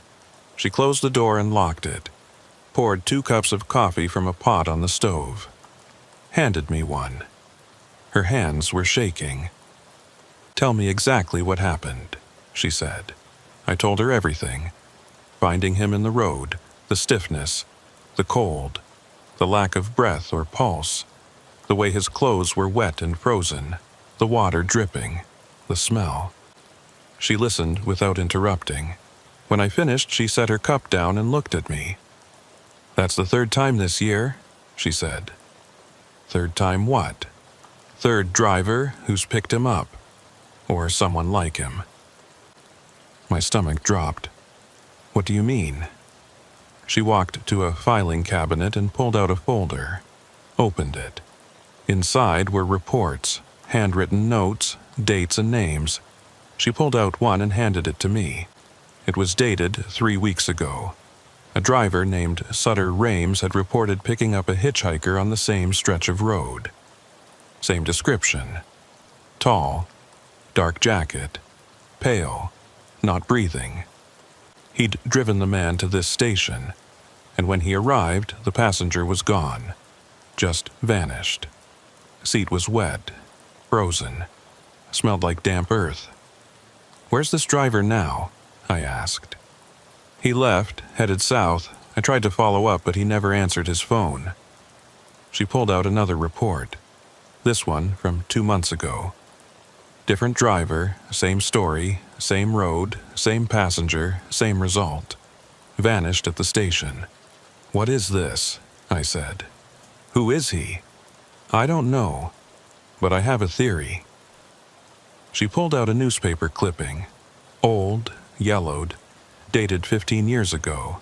The headline read, "Local man missing after vehicle found in creek." I read the article.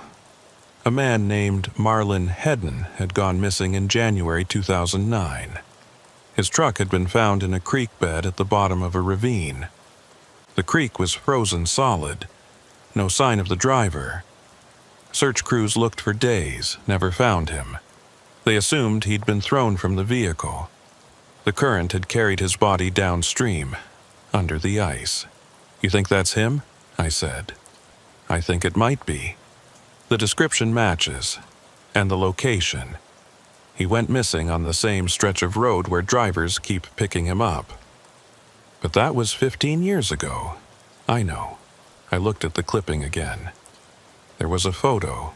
A man, tall, dark hair. The picture was grainy, but I could see the resemblance. The same hollow eyes. The same gaunt face.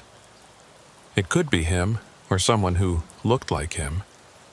Why would he still be out there? I asked.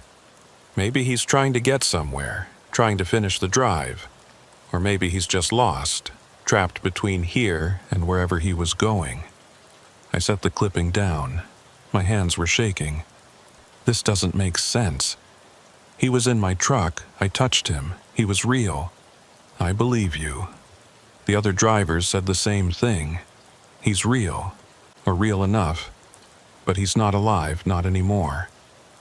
I thought about the cold, the wet clothes, the lack of breath, the water dripping. It all fit. He'd gone into the creek, under the ice. The cold had killed him. And somehow he'd never left. Still walking that road. Still trying to get somewhere. What do? I said. Nothing. You did what you could. You tried to help. That's more than most people would do. But he's still out there, on the road. Someone else is going to pick him up. Maybe. Or maybe he'll keep walking, keep trying, until he finds whatever he's looking for. I finished the coffee. It was cold now. Bitter. I stood up. I need to get going. I've got a delivery. She nodded. Be careful out there. The fog's getting worse. Yeah. I walked back to the truck, climbed in. The passenger seat was still wet. I grabbed a rag from behind the seat and wiped it down. The water was ice cold. It soaked into the rag and dripped onto the floor. I wiped as much as I could. Then I threw the rag in the back. I started the engine and pulled out of the lot. The fog was thick again. I could barely see the road. I drove slowly, carefully, watching for shapes in the gray, watching for him. But I didn't see him, not on the road, not standing in the fog. He was gone, back to wherever he came from. Or still walking, still searching. I thought about what the nurse had said. He was trying to finish the drive, trying to get somewhere. But where? And why? What could be so important that he'd keep walking for 15 years? Keep appearing to drivers who couldn't help him? I didn't have answers. And I never would. I made the delivery in Prince George 2 days later. The mill took the logs and signed the paperwork. I refueled, grabbed food, slept in a motel, and then I headed back north. Same route, same mountain roads, same fog. I didn't want to go back. The thought of that road made my skin crawl. But I had another load waiting at the camp. Work didn't stop because you were scared. You pushed through. You kept driving. I left Prince George at dawn. The temperature was -35. The sky was clear for the first hour. I made good time, but as I climbed into the mountains, the fog rolled in. Just like before. Thick, gray, suffocating. I slowed down, kept my eyes on the road. Every shape in the fog made me tense. Every shadow looked like a person. But I didn't see him. Not yet. Around noon, I passed another truck. A log hauler heading south. I flashed my lights. The driver flashed back. Then he was gone. I kept driving. The road wound higher. The curves got tighter. I had to focus. Couldn't let my mind wander. Couldn't think about the passenger, about the wet seat, about the water dripping. But I kept seeing it, kept replaying it in my mind. The way he'd stood in the road. The way he'd moved. Stiff. Mechanical. The way his clothes were frozen. The way he'd just vanished. I reached the spot where I'd found him around 2. I recognized it, a straight stretch between 2 curves. Rock face on the left, drop off on the right. I slowed down, looked. The road was empty, just fog and asphalt and snow. I kept driving, didn't stop, didn't want to stop. The fog pressed against the windshield. I turned on the fog lights, they barely helped. Around 3, I saw lights ahead, red taillights. Another truck moving slowly. I caught up and stayed behind it. Better to follow someone than drive blind. We moved together through the fog, a convoy of 2. The truck ahead braked, I braked. We stopped, I waited. After a minute, I keyed the CB. "What's the holdup?" Static, then a voice, deep, tired. "Something in the road." My chest tightened. "What is it?" "I don't know, can't see through the fog. Hold on." I waited, watched. The red taillights glowed in the gray. I could hear the other truck's engine idling. After a few minutes, the voice came back. "It's clear, just a deer, dead. Someone must have hit it." "Copy." The truck ahead started moving. I followed. We drove for another hour. The fog never lifted. Around 4, the other truck took a side road.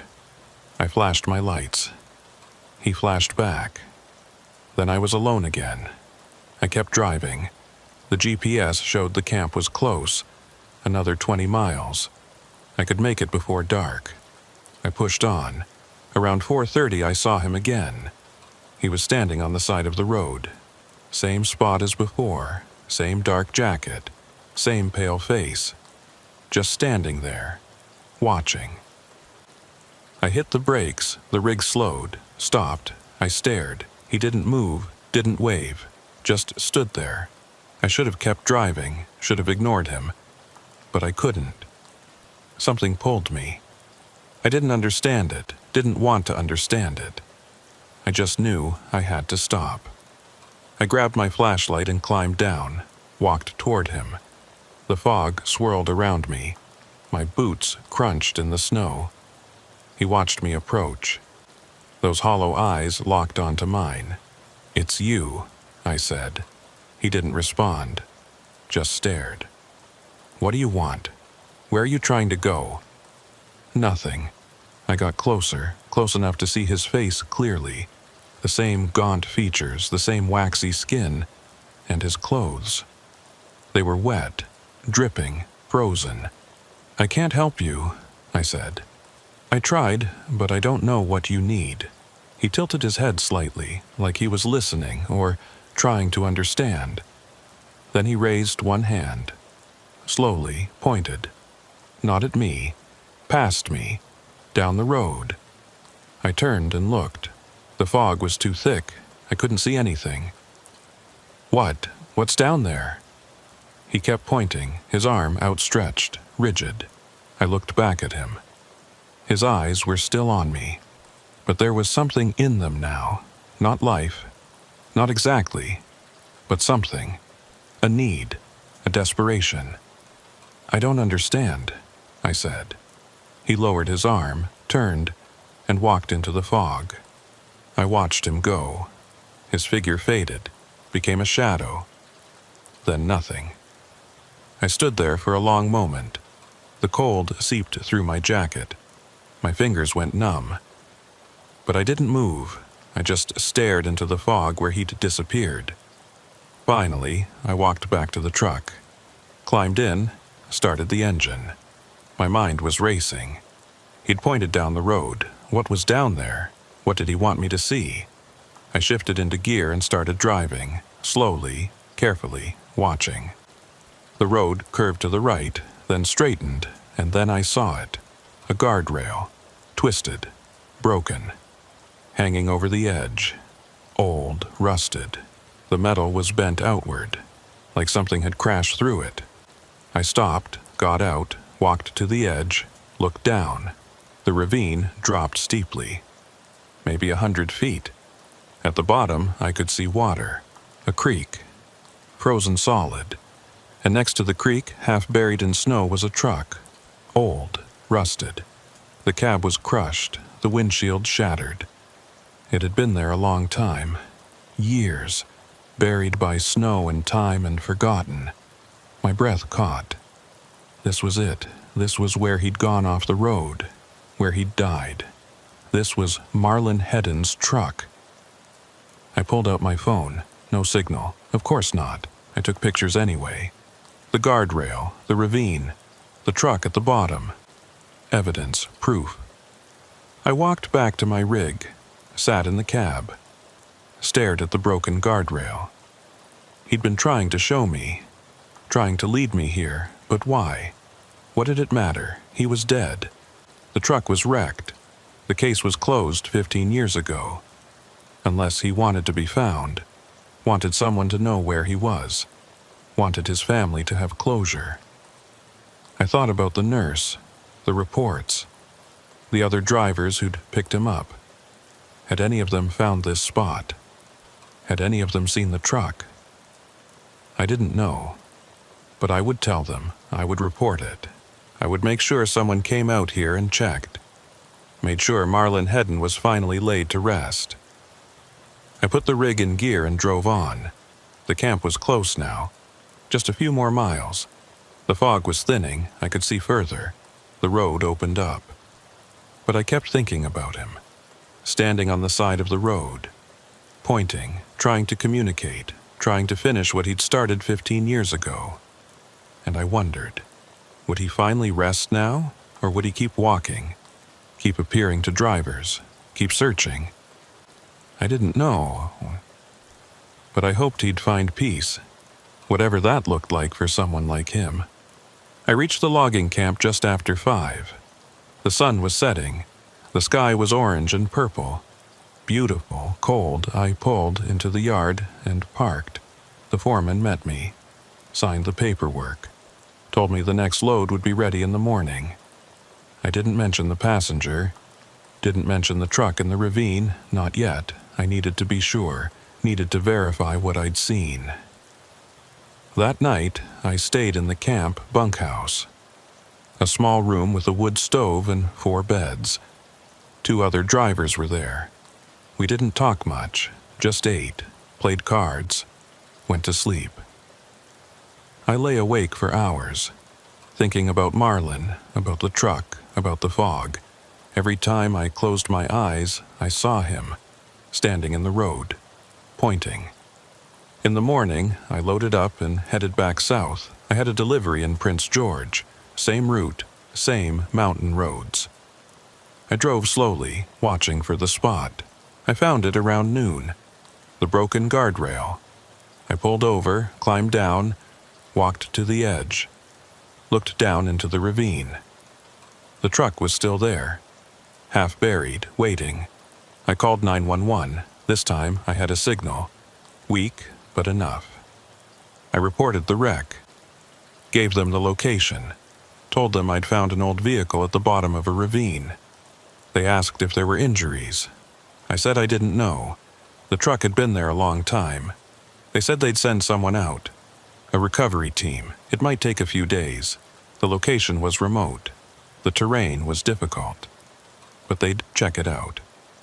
I hung up, stood there for a while, looking at the truck, wondering if Marlin was still inside, or if the creek had carried him away like they'd thought. I drove on, made the delivery, filed my report, and then I went back to the medical station. The nurse was there, the same woman.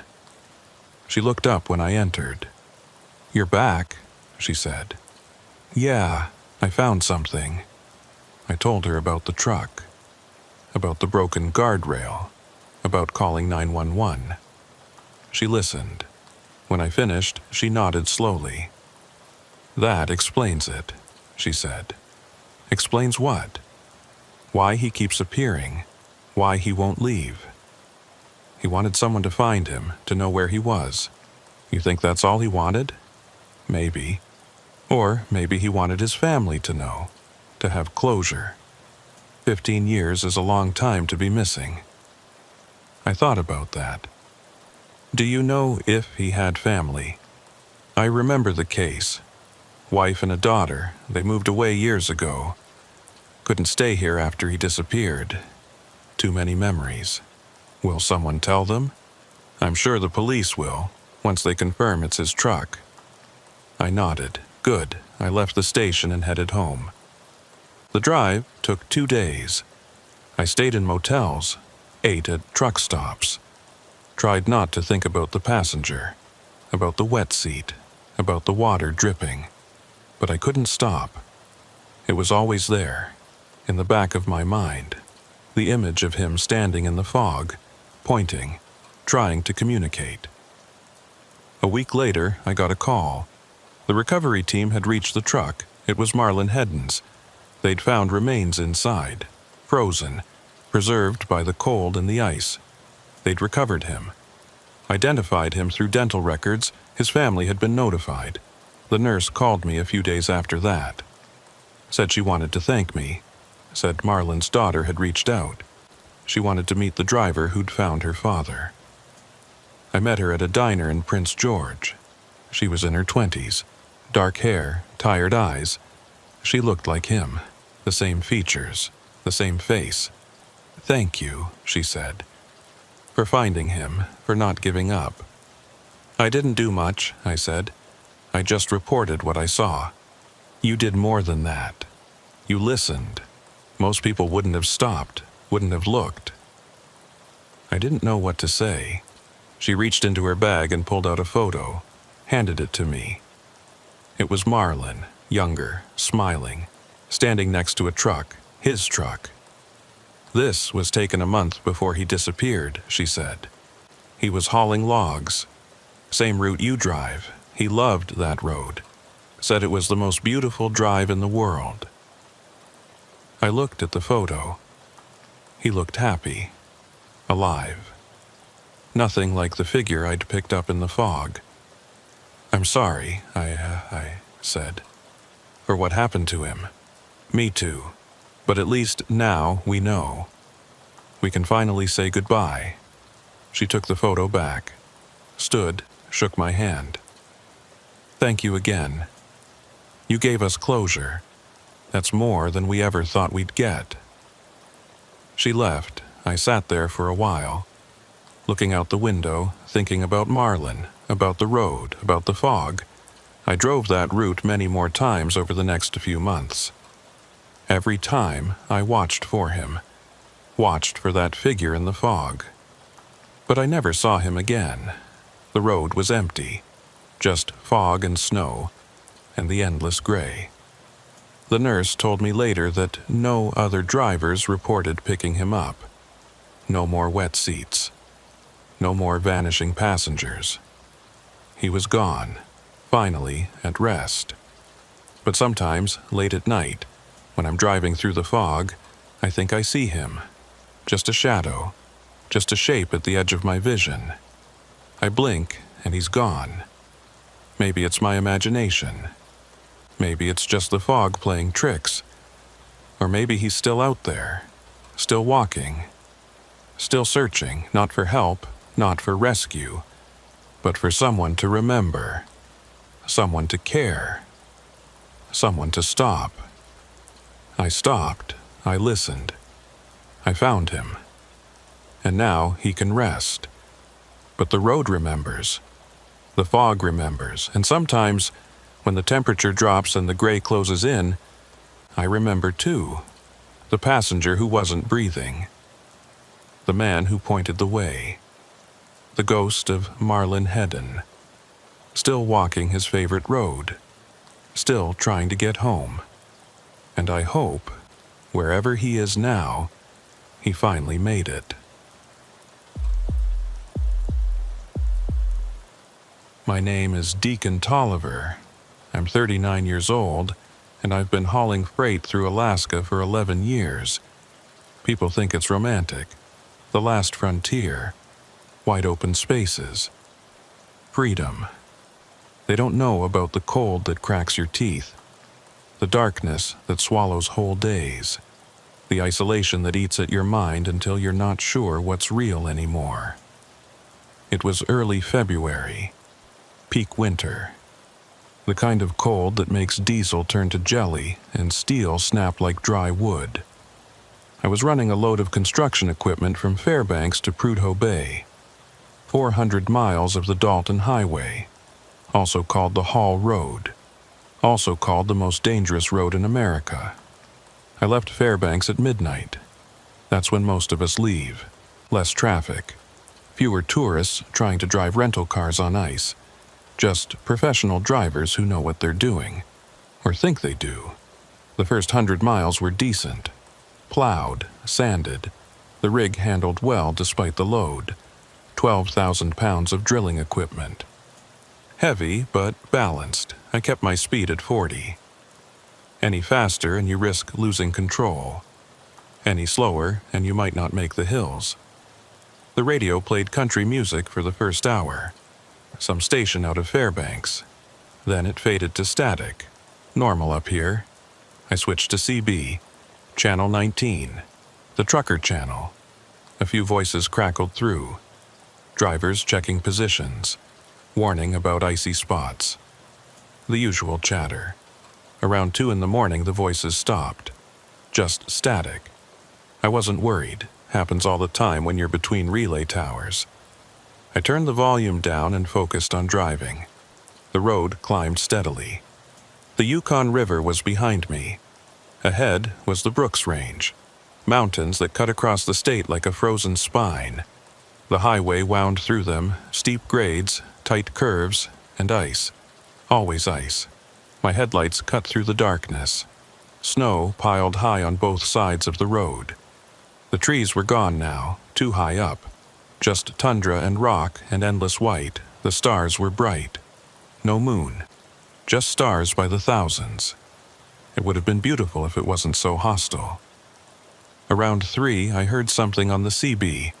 Not voices, just a sound. A low hum. Steady. Rhythmic. Like breathing. I turned the volume up. The sound got louder. It wasn't static. It was too regular. Too deliberate. I keyed the mic. Anyone out there? The hum stopped. Silence. Then static. I waited. Nothing. I set the mic down and kept driving. 10 minutes later, the hum started again. Same sound, same rhythm. I grabbed the mic. This is Deacon on the Dalton. Someone broadcasting on this channel? The hum stopped. A voice crackled through. Male, distant, broken up by static. Help cold. My chest tightened. Someone was in trouble. I keyed the mic. Say again, where are you? North, can't help. Give me a landmark, what do you see? Static, the voice was gone. Just the hum again. Low. Steady, I tried calling again. No response. Just that sound. Like breathing. Like something alive on the other end. I checked my GPS. I was about 40 miles north of Coldfoot, the only real settlement between Fairbanks and Prudhoe. There was an emergency services station there, small, mostly for road crews and stranded drivers. If someone was in trouble, that's where they'd go, or try to go. I kept driving. The road leveled out. A straight stretch through a valley. My headlights caught something on the shoulder. A shape, dark against the white. I slowed down. As I got closer, I saw it was a truck. Old semi, pulled off to the side. No lights, no movement. The cab was dark. Snow had piled against the tires. It looked like it had been there for hours, maybe days. I pulled over behind it and grabbed my flashlight. Climbed down. The cold was vicious. -50 at least. My breath froze instantly. My face hurt. I pulled my balaclava up and walked to the truck. The driver's door was closed but not locked. I opened it. The cab was empty. No driver. No keys in the ignition. The sleeper curtain was drawn. I shined my light back there. Empty too, just a sleeping bag and some trash. The radio was on. CB Channel 19. The screen glowed faintly. And from the speaker came that sound, the hum. Low, steady, breathing. I reached for the radio, touched the dial. The hum stopped. Silence. Then the voice. "Help me, please. Where are you?" I said into the empty cab. "Cold, so cold." "I'm at your truck, on the Dalton. Where did you go?" "Can't find the road." My skin went cold. This didn't make sense. The truck was right here, empty. But the voice sounded close, like whoever it was could see me. I backed away, climbed into my own rig, locked the doors, grabbed my CB mic. "This is Deacon on the Dalton. I've got an abandoned truck at mile marker 175, no driver. If anyone's listening, I need confirmation. Over." Static, no response. I tried again. "Anyone on this channel? I need help at marker 175.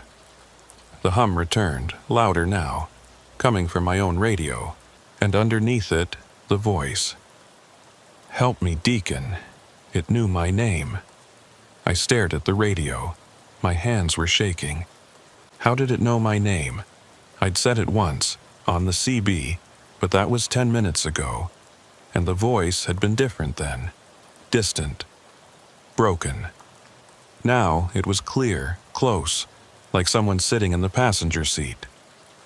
I looked at the passenger seat. Empty. Just my jacket and a thermos. I looked back at the radio. "Who are you?" I said. "Help. Where are you?" Cold, can't see. I turned off the CB. The sound stopped. Silence filled the cab. Just my breathing and the engine idling. I sat there for a long moment. Then I turned the CB back on. The hum started immediately. And the voice, clearer now. Desperate. "Don't leave, please." "I'm not leaving. Just tell me where you are." Everywhere, nowhere. That didn't help. I looked at the abandoned truck through my windshield. Dark. Silent. Empty. Whoever had been driving it was gone, out in the cold, maybe walking, maybe frozen, maybe dead. I had to make a decision. Keep driving, get to Coldfoot, report the abandoned truck. Let the authorities handle it, or go looking, try to find whoever was calling for help. The voice made the decision for me. Deacon, the station. What station? Emergency North, emergency station. There was one about 20 miles ahead. Small building, heating, supplies, a place for stranded drivers to wait out storms. Maybe that's where they were. Maybe they'd made it that far. I put the rig in gear and started driving. Left the abandoned truck behind. The CB stayed on. The hum continued. Low, steady, and every few minutes the voice. Closer, almost, find me. I drove faster than I should have. The road was icy, but I didn't care. Someone needed help. Someone was counting on me. The miles crawled by. 15, 10, 5. Then I saw it. The emergency station. A small building with a single light above the door. But the light wasn't on. The building was dark, no smoke from the chimney, no tire tracks in the snow. It looked abandoned. I pulled into the lot and parked, grabbed my flashlight. The CB crackled. Inside, I climbed down, walked to the door. It was unlocked. I pushed it open. Inside was pitch black. I shined my light around. One room, a wood stove in the corner, shelves with supplies, a desk, a radio setup, everything covered in dust. No footprints. No sign anyone had been here in months. The CB in my truck crackled. I could hear it through the open door. The voice was louder now. Here, I'm here. I walked back to the truck, picked up the mic. I'm at the station. There's no one here. Look closer. I walked back inside, shined my light more carefully. The dust was thick, undisturbed. But there was something in the corner, near the stove, a shape. I walked closer. It was a sleeping bag, bundled up. I reached down and touched it. It was frozen solid. I pulled back the top and saw a face, frozen, gray, eyes open, mouth slightly parted. A man, maybe 50, wearing a heavy coat. Ice crystals covered his beard. His skin was waxy, lifeless. I stumbled back. My heart pounded. The CB crackled from my truck. You found me. I ran back to the rig, grabbed the mic. You're dead. You've been dead for months. I know. Then how are you talking to me? Don't know. Just cold, so cold. I stared at the radio. This wasn't possible. But it was happening. A dead man was talking to me through the CB, calling for help he didn't need anymore, couldn't use anymore. What do you want? I said. Tell them. Tell who? Anyone, I'm here. I sat there for a long time, looking at the emergency station, at the dark building where a man had died alone, frozen, calling for help that never came. I'll tell them, I said finally. The hum stopped. The voice was gone. Just static now. Normal static. I turned off the CB, sat in the silence. Then I picked up my phone, checked for signal. Nothing. Of course not. I'd have to wait until I reached Coldfoot. Report it there. Tell them about the body. About the abandoned truck. About the voice on the radio. I put the rig in gear and drove away. Left the station behind. Left the body behind. The road stretched ahead. Dark and cold and empty. But I kept hearing it. That voice, calling for help. Lost in the static. Lost in the cold. Lost forever. I reached Coldfoot just before dawn. The sky was starting to lighten, deep purple fading to gray. The settlement was small. A truck stop, a few buildings, maybe a dozen people living there year-round. But it was civilization. It was warmth. It was people. I pulled into the truck stop and parked, killed the engine. Sat there for a minute. My hands were shaking. My mind kept replaying what I'd seen, the frozen body, the voice on the radio, the way it had known my name.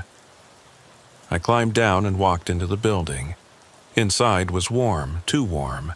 A small convenience store, a restaurant counter, a few tables.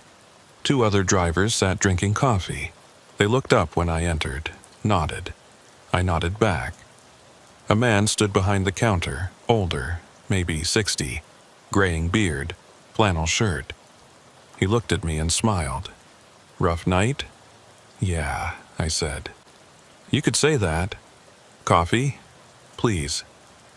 He poured me a cup. I wrapped my hands around it. The heat felt good. I took a sip, strong, bitter. Exactly what I needed. You got a phone I can use? I asked. Sure, in the back office. What's wrong? Found something on the road. Need to report it. His expression changed. The smile faded. What kind of something? A body, at the emergency station north of here. One of the drivers at the table looked up. Which station? About 20 miles north, mile marker 195. The driver exchanged a glance with his partner. That station's been closed for 2 years. I stared at him. What? Yeah. Road crews shut it down.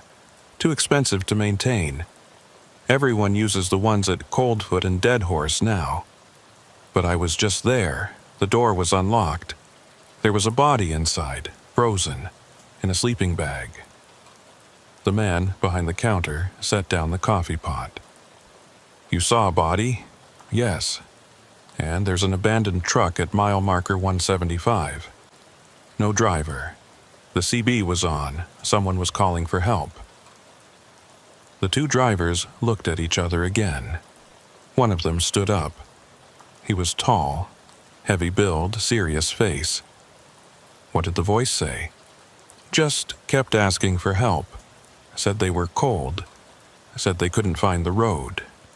Did they say a name? No, but they knew mine, called me by name. The man's face went pale. Show me. We walked outside. The cold hit us hard. He followed me to my rig. I opened the door and pointed at the CB. It was off. I turned it on. Static filled the cab. Normal static. No hum. No voice. It was here, I said. It was talking to me. All the way from Fairbanks. The man studied the radio. Then he looked at me.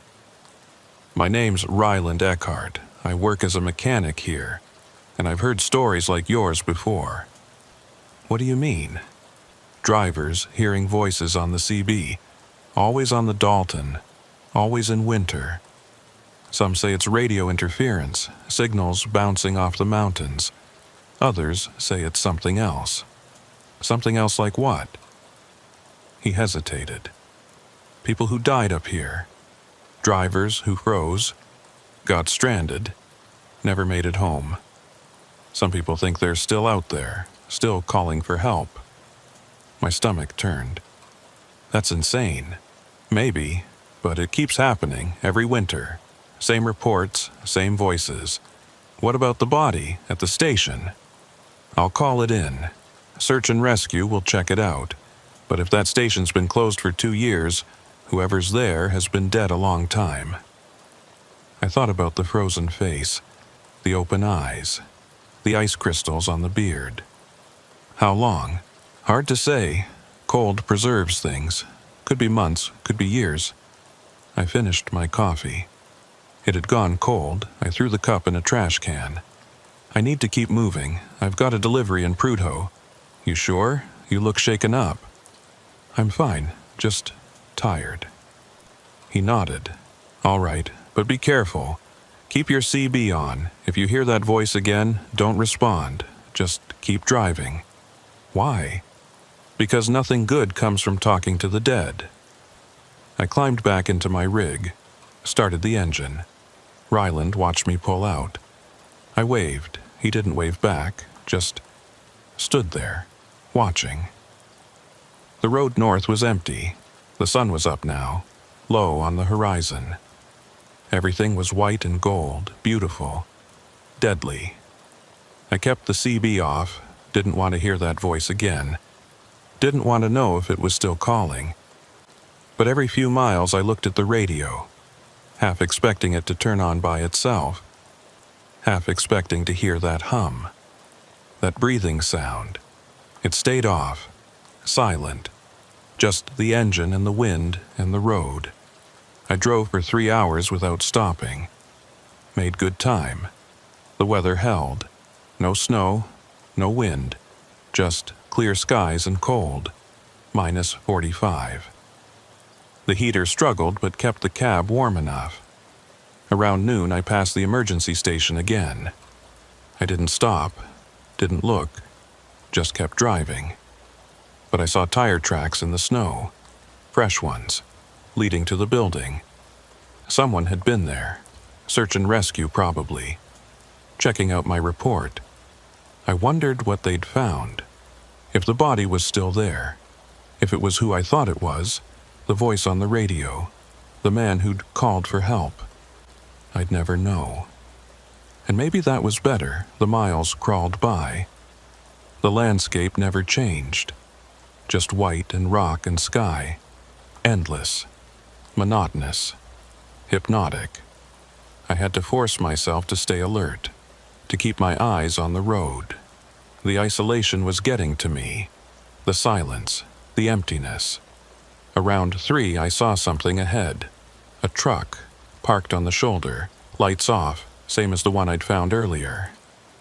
My chest tightened. Not again. I slowed down. As I got closer, I could see it was different. Newer model. Blue cab. The engine was running. Exhaust rising from the stack. Someone was inside. I pulled over behind it, grabbed my flashlight, climbed down. Walked to the driver's door, knocked. The door opened.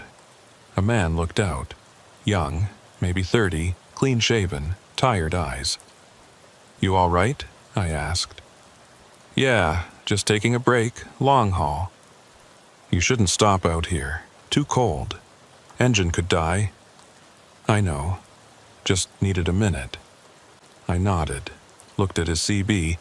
It was on. Static playing softly. "You hear anything strange on the radio?" He frowned. "Strange how?" "Voices. Calling for help." He shook his head. "No, just static. Why?" "No reason. Just checking." He studied me.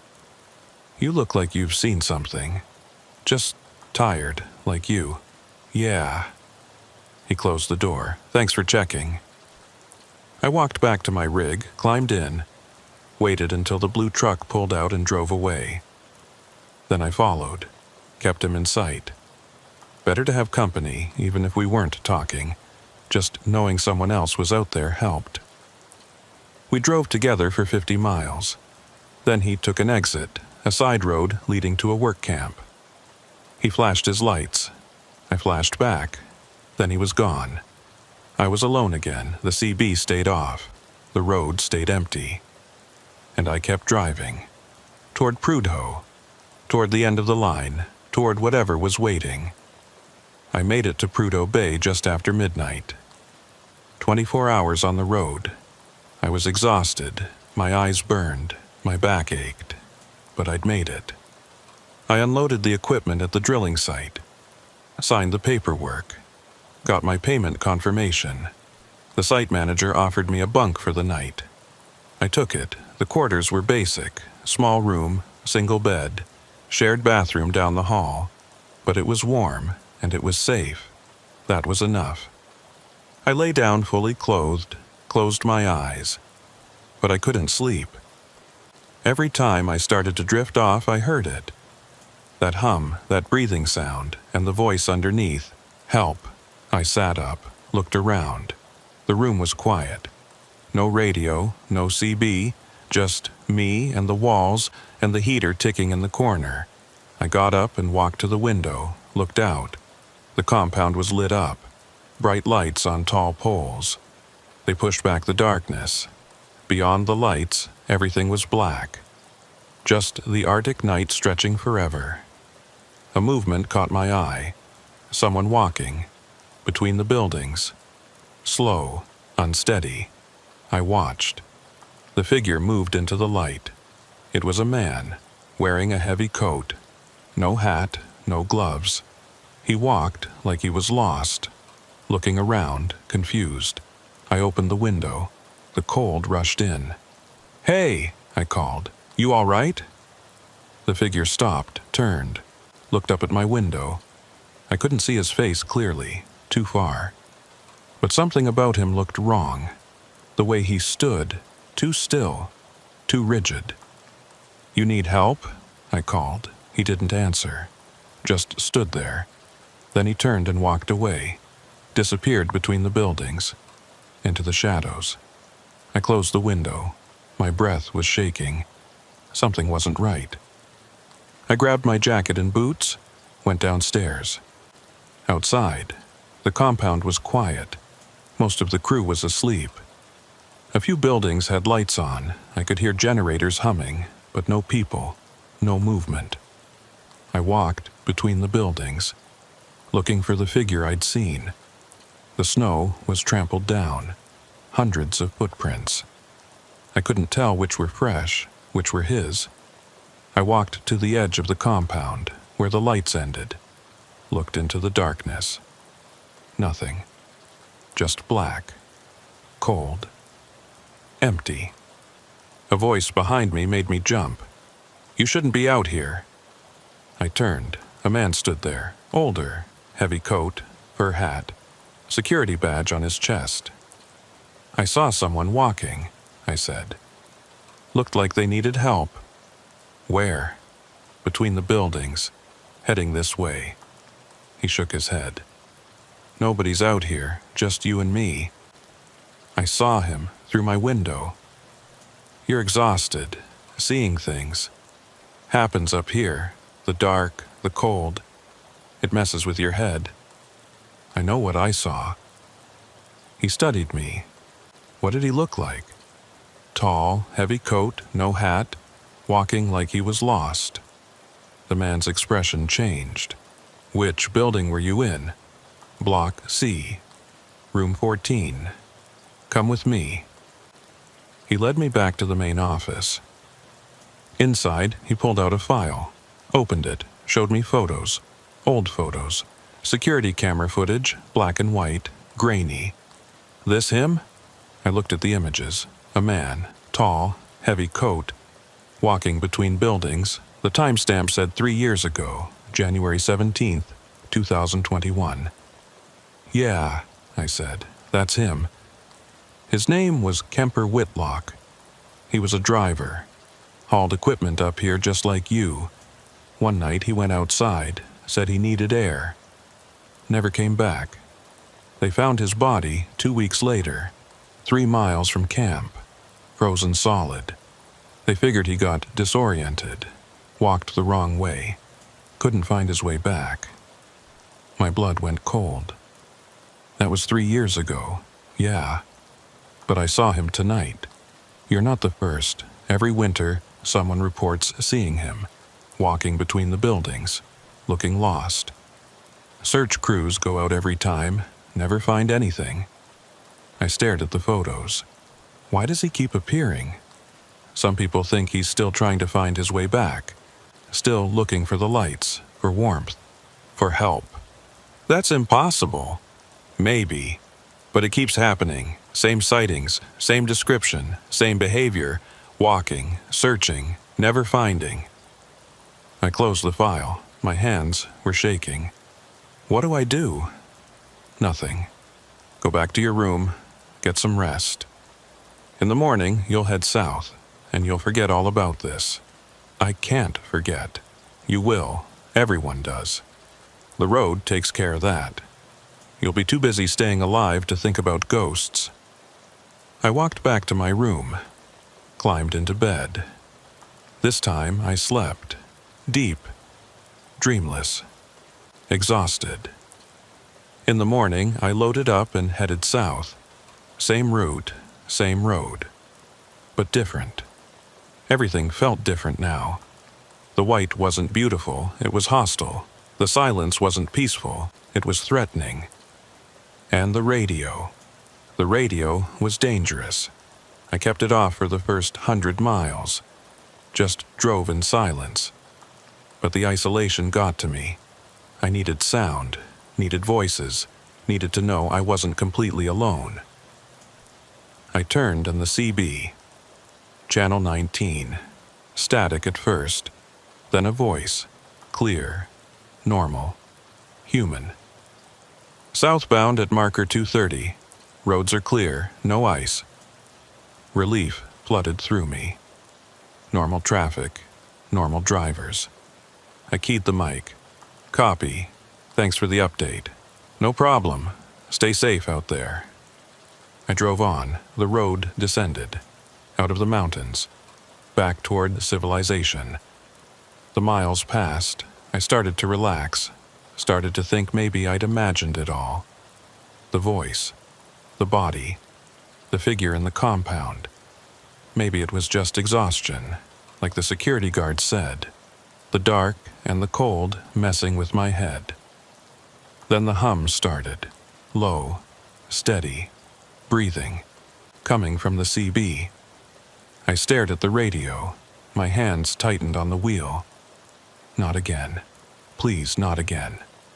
The voice crackled through, faint, distant, but clear enough. Deacon, I grabbed the mic. Leave me alone. Thank you. For what? For stopping for listening. I didn't help you. You were already dead. You tried, that's what matters. The hum faded. The voice was gone. Just static now. Normal static. I turned off the CB, sat in silence. My chest was tight. My eyes burned. But I kept driving.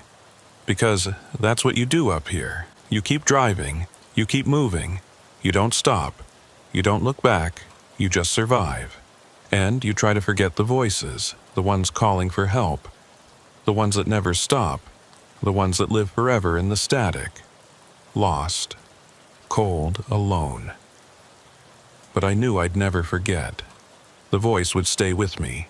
Every time I turned on the CB, every time I heard static, I'd remember, and I'd wonder, how many others were out there? How many voices?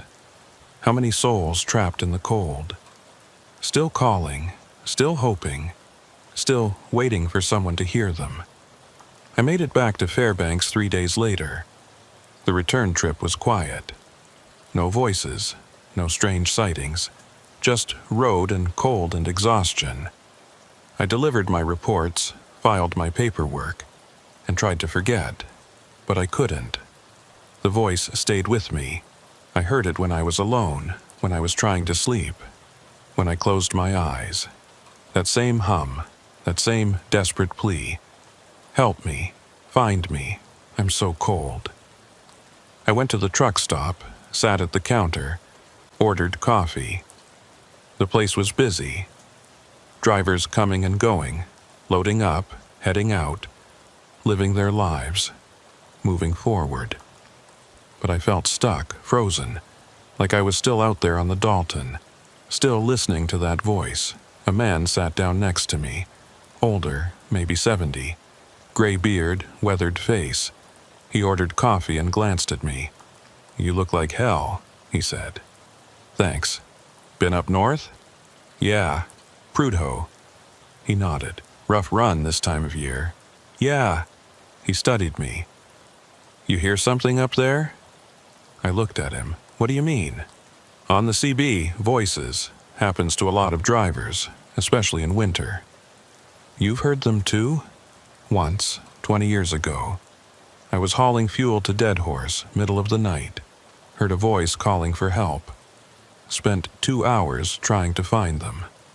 Never did. Nearly froze myself looking. Finally gave up, drove on. Voice followed me for 50 miles, then stopped. Never heard it again. What do you think it was? Don't know. Some people say it's radio interference.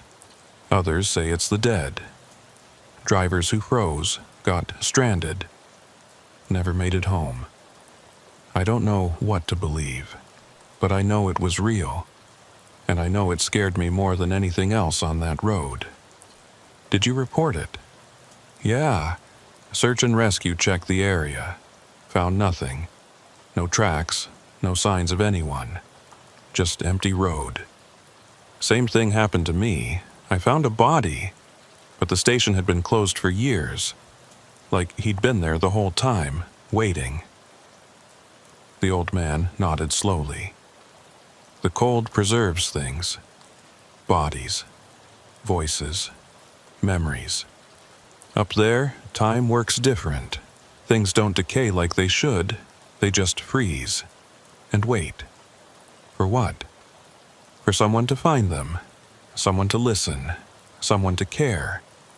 Most people don't. They drive past, ignore the static, turn off the radio. But some people stop. Some people listen. And those are the ones who hear the voices. I finished my coffee. It was cold. I can't go back up there, not yet. Don't blame you. Take some time. Run southern routes. Let your mind settle. The road will still be there when you're ready. And so will the voices. They're always there. Always waiting. He paid for his coffee and left. I sat there for a while longer, thinking about what he'd said. The voices were always there, always waiting. How many were there? How many drivers had frozen over the years? How many souls were trapped in that static? I didn't want to know, but I couldn't stop thinking about it. A week later, I got a call from Search and Rescue. They'd investigated my report. Found the body at the emergency station. Identified him through dental records. His name was Pace Dunaway. He'd been a dispatcher. Worked for a freight company in Fairbanks. He'd gone missing 4 years ago during a winter storm. His truck was never found, neither was he. Until now. They asked if I wanted to attend the memorial. I said yes. The service was small. A few people. His family, some co-workers. The chaplain said a few words. Talked about Pace's dedication. His love for the road.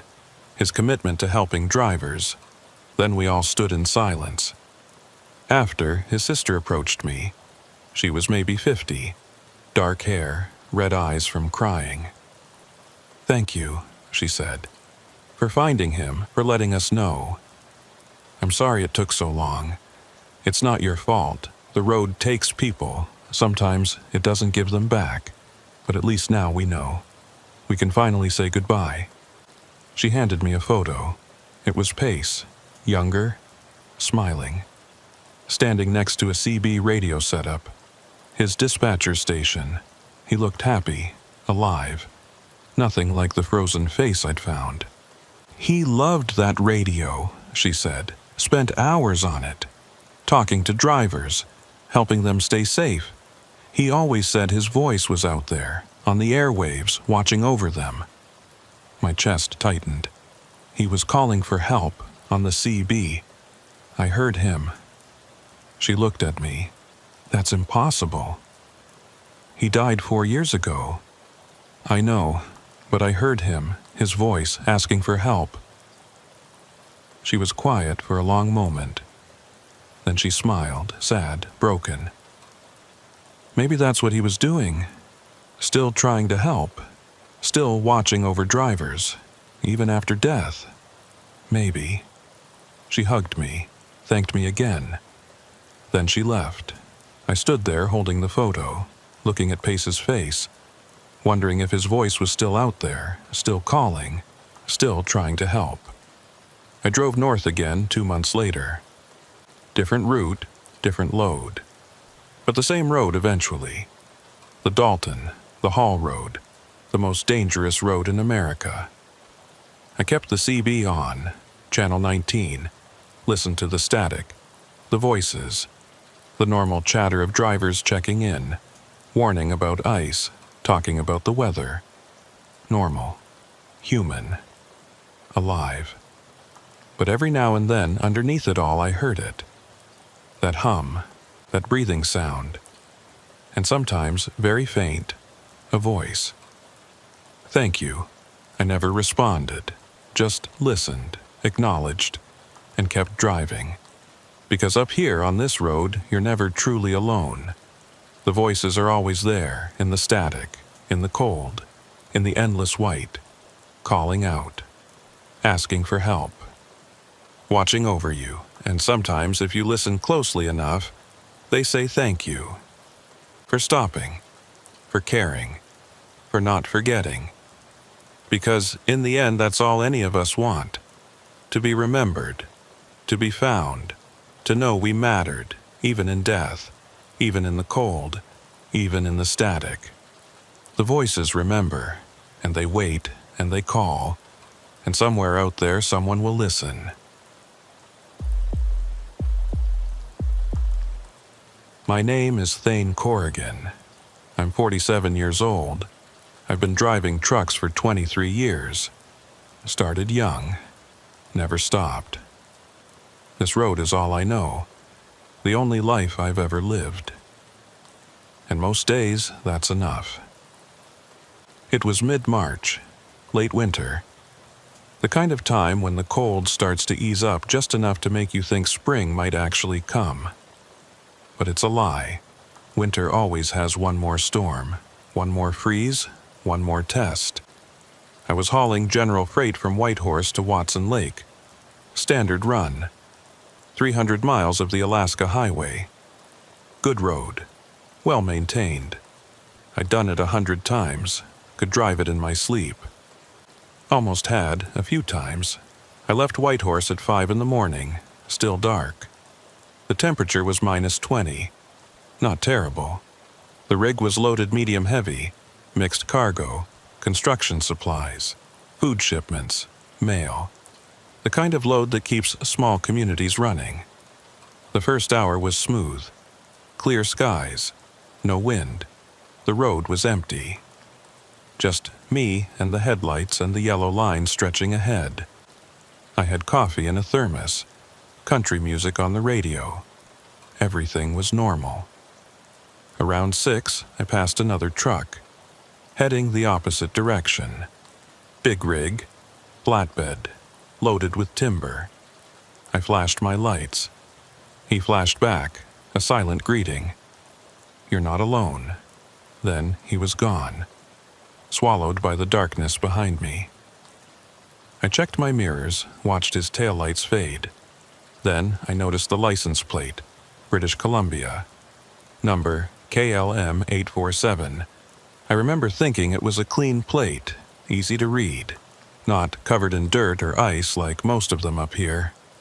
I didn't think much about it, just another truck on the road. I focused forward, kept my speed steady, watched for ice patches. The road climbed into the mountains. Gentle curves, nothing dramatic. The sky was starting to lighten. Deep blue fading to gray. Around 7, I passed a truck stop. Small place. Just a fuel pump and a building with a diner. I wasn't hungry yet, so I kept going. I'd stop later, at the next station, maybe grab breakfast. The road leveled out. A long, straight stretch through a valley. Trees on both sides, snow piled high. Everything was white and still. I cranked up the heater. My fingers were cold. The cab never got truly warm this time of year, just less cold. Around 8, I saw another truck ahead. Moving slow, I caught up and prepared to pass. Flatbed, loaded with timber. Same as the one I'd passed earlier, but this one was heading south like me, not north. I pulled into the passing lane and accelerated. As I came alongside, I glanced at the truck. British Columbia plate. Number KLM 847. I blinked. That couldn't be right. I'd passed that truck 2 hours ago. Going the opposite direction. There was no way it could be ahead of me now. No side roads. No places to turn around. The highway was one straight line. I pulled ahead and checked my mirror. Got a clear look at the plate. KLM 847. No mistake. Same truck, same load, same everything. My chest tightened. This didn't make sense. I grabbed my CB mic. Flatbed with BC plate KLM 847. You copy? Static. No response. I tried again. This is Thane on the Alaska Highway. Flatbed heading south. You reading me? Nothing. Just static. I set the mic down. Maybe his CB was off. Or broken. Happened all the time. I kept driving, put some distance between us. Checked my mirror every few minutes. The truck stayed behind me, keeping pace, not getting closer, not falling back, just there. Around 9, I stopped at a rest area. Small pullout with a few parking spots. I needed to check my load, make sure the straps were tight. The cold made them contract. You had to check regularly or you'd lose your cargo. I climbed down and walked around the trailer. Everything looked good. Straps were tight. Cargo was secure. I was about to get back in when I saw the flatbed pull into the rest area. It parked at the far end, maybe 100 feet away. The driver didn't get out, just sat in the cab. I couldn't see him clearly through the windshield. Just a shape, dark against the light. I walked over, wanted to talk. Ask how he'd gotten ahead of me, ask if we'd met before. But as I got closer, something felt wrong. The truck looked old. The paint was faded. Rust spots along the doors. And the tires. They were worn down, nearly bald. I stopped about 20 feet away. Hey, you all right? No response. The driver didn't move, just sat there. Your CB working? I tried calling earlier. Nothing. I took a few more steps. Close enough now to see the license plate clearly. KLM 847, British Columbia. But something was off. The plate looked old. The numbers were faded, like it had been exposed to weather for years. I looked at the trailer. The timber was covered in snow, thick snow, like it had been sitting for days. But that didn't make sense. I'd seen this truck moving both times. It was driving, active. I walked to the driver's door, knocked. You need help? The door opened, not all the way, just a crack, and a smell rolled out. Damp, musty, like mold or rot. I stepped back. You all right in there? A voice answered, low, rough. Keep moving. What? Don't stop, keep moving. I don't understand. Are you... The door slammed shut. The engine started. The truck pulled out of the rest area and back onto the highway. I watched it go. The taillights glowed red in the morning light. Then it was gone. Around a curve, out of sight. I stood there for a long moment. My heart was pounding. My mind racing. What the hell was that? Who was that, and how had that truck gotten ahead of me? I walked back to my rig, climbed in, locked the doors, sat there trying to think. This didn't make sense. None of it made sense. I pulled out my phone, checked for signal. 1 bar, weak, but enough. I pulled up a search engine, typed in KLM 847 British Columbia license plate. The results loaded slowly. Then I saw it. A news article from 8 years ago. The headline read, Fatal Crash on Alaska Highway Claims Driver's Life. I clicked the article, read it. My blood went cold. The crash had happened in March 2016. A flatbed hauling timber had gone off the road during a storm.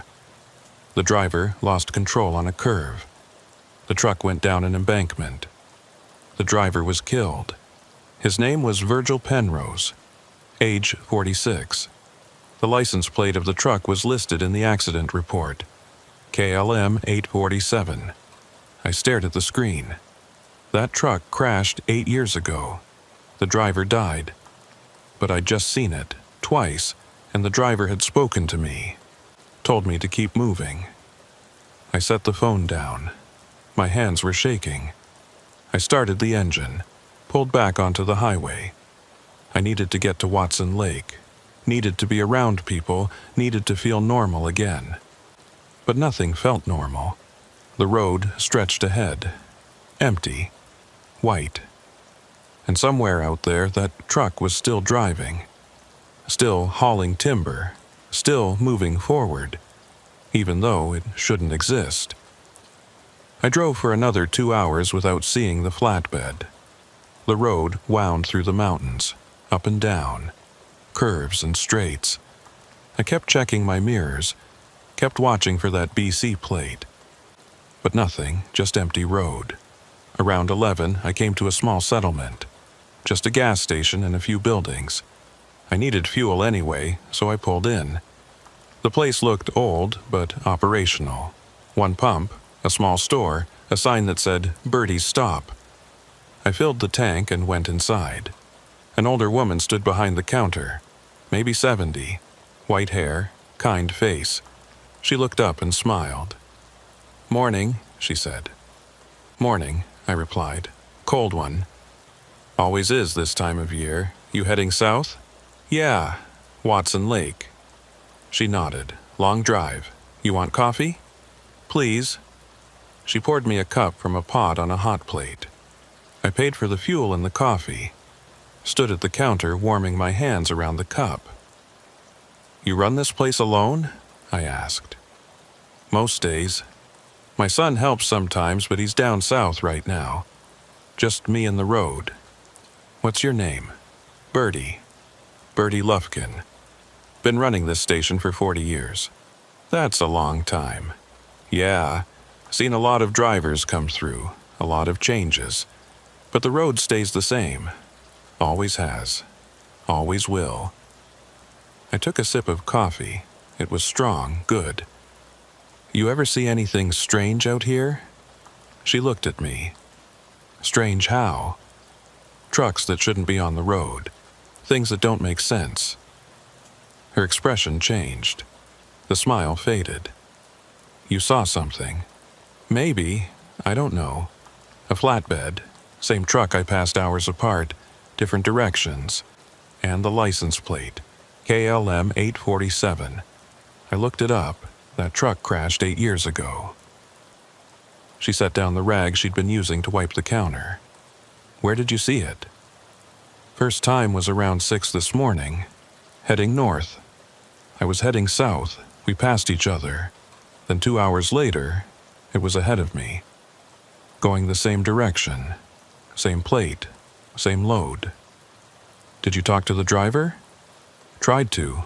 At a rest area. He told me to keep moving. Then he drove off." She nodded slowly. "That's Virgil." "You know him?" "Knew him. He used to stop here all the time. Good man. Quiet. Polite. Always hauled timber from the mills to the camps. Same route, same load. Then one night in March, he didn't show up. They found his truck 2 days later, down an embankment. He was still in the cab. Frozen. The article said he lost control in a storm. That's what they said. But I never believed it. Virgil knew this road better than anyone. He could drive it blind. Something else happened that night, something no one talks about. "What do you mean?" She leaned in, lowered her voice. 3 other trucks went missing that same week. Never found. All of them hauling the same route. All of them disappeared without a trace. Search crews looked for months. Nothing, like they just vanished. My stomach turned. "You think they crashed?" "I think something's wrong with this road. Has been for years. Trucks disappear. Drivers see things, and some of them, like Virgil, they keep driving. Keep showing up like they never left. That's impossible." "Maybe. But you saw him, you talked to him. Was that impossible?" I didn't have an answer. I finished the coffee and set the cup down. "What should I do?" "What he told you. Keep moving, don't stop. Don't look too close. Just drive and get where you're going. This road doesn't like it when people ask questions. The road doesn't like it? You heard me. This place is old. Older than the highway. Older than the settlements. And it remembers. Remembers everyone who drives it. Everyone who dies on it. And sometimes it brings them back. Makes them drive forever. Stuck in a loop. Never reaching their destination. Never stopping. I backed away from the counter. I need to go. Be careful out there. And if you see Virgil again, don't stop. Don't talk to him. Just keep moving. I walked out into the cold, climbed into my rig, started the engine. My mind was racing, stuck in a loop, never stopping. Was that what Virgil was doing? Driving the same route forever? Passing other drivers? Trying to warn them? I pulled out of the station and back onto the highway. The road stretched ahead, empty. But I couldn't shake the feeling that I was being watched, that something was following me, pacing me, waiting. Around noon, I saw it again, the flatbed. Ahead of me, moving slowly. Same truck, same plate, KLM 847. My hands tightened on the wheel. I should pass it, get ahead, put distance between us. But something told me not to. Told me to stay back. Watch. Wait. I kept my distance. 50 yards. Watched the truck move. It didn't speed up, didn't slow down. Just maintained a steady pace. Like it was on autopilot. Like no one was driving. We drove like that for 20 miles. The road climbed. Steep grades. Tight curves. And then I saw the sign. Sharp curve ahead, 30 mph. I slowed down. The flatbed didn't. It kept the same speed, 45, maybe 50. Too fast for the curve. I watched in horror as the truck approached the turn. It didn't brake, didn't slow, just kept going. Straight, off the road, over the embankment. But there was no sound, no crash, no screeching metal. The truck just disappeared, like it had driven through a curtain. 1 second it was there, the next it was gone. I hit the brakes, pulled over, grabbed my flashlight, climbed down, ran to the embankment, looked over the edge. Nothing, no truck, no tire marks, no broken trees. Just snow and rocks and silence. I stood there staring. This was the spot. This was where Virgil had crashed. 8 years ago, and I just watched him do it again, like a recording playing over and over forever. I backed away from the edge. My heart was pounding. My breath came in short gasps.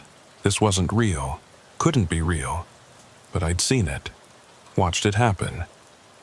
I got back in my rig, sat there shaking, trying to process, trying to understand. But there was no understanding. Just fear. Deep. Primal. The kind that lives in your bones. I started driving, faster now. I needed to get away from this place, away from this curve, away from whatever kept Virgil trapped here. Replaying his death, over and over, forever. But as I drove, I kept checking my mirrors, kept watching, because I knew he was still out there. Still driving, still heading toward that curve. And tomorrow, or the next day, or the next, some other driver would see him, would watch him disappear, would stand at that embankment and see nothing. The loop never ended. The road never forgot. And Virgil kept driving, kept dying, kept trying to warn people, keep moving, don't stop.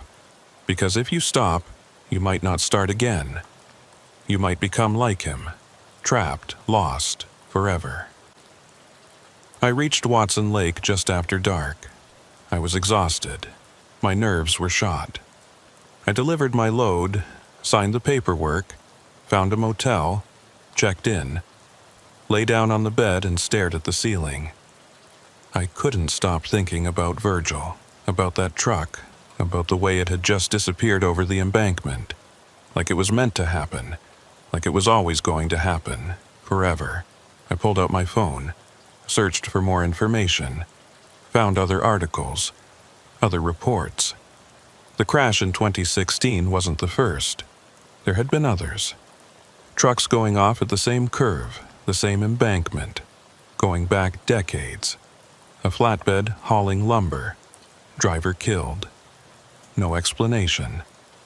Another timber truck. Same curve, same result. Driver's body never recovered.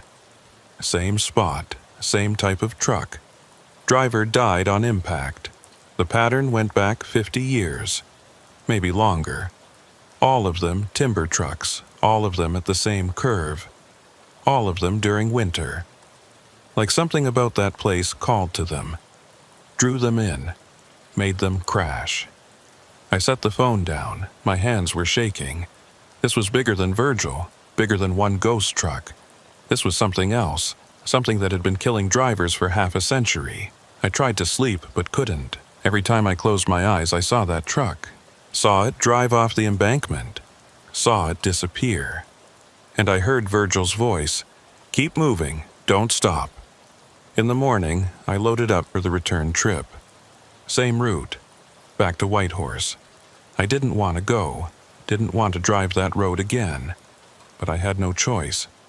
This was my job, my route, my life. I left Watson Lake at dawn. The sky was clear. The temperature was -15. The road was empty. I drove slowly, carefully, watching for ice, watching for that flatbed. Around 8, I saw Bertie's station.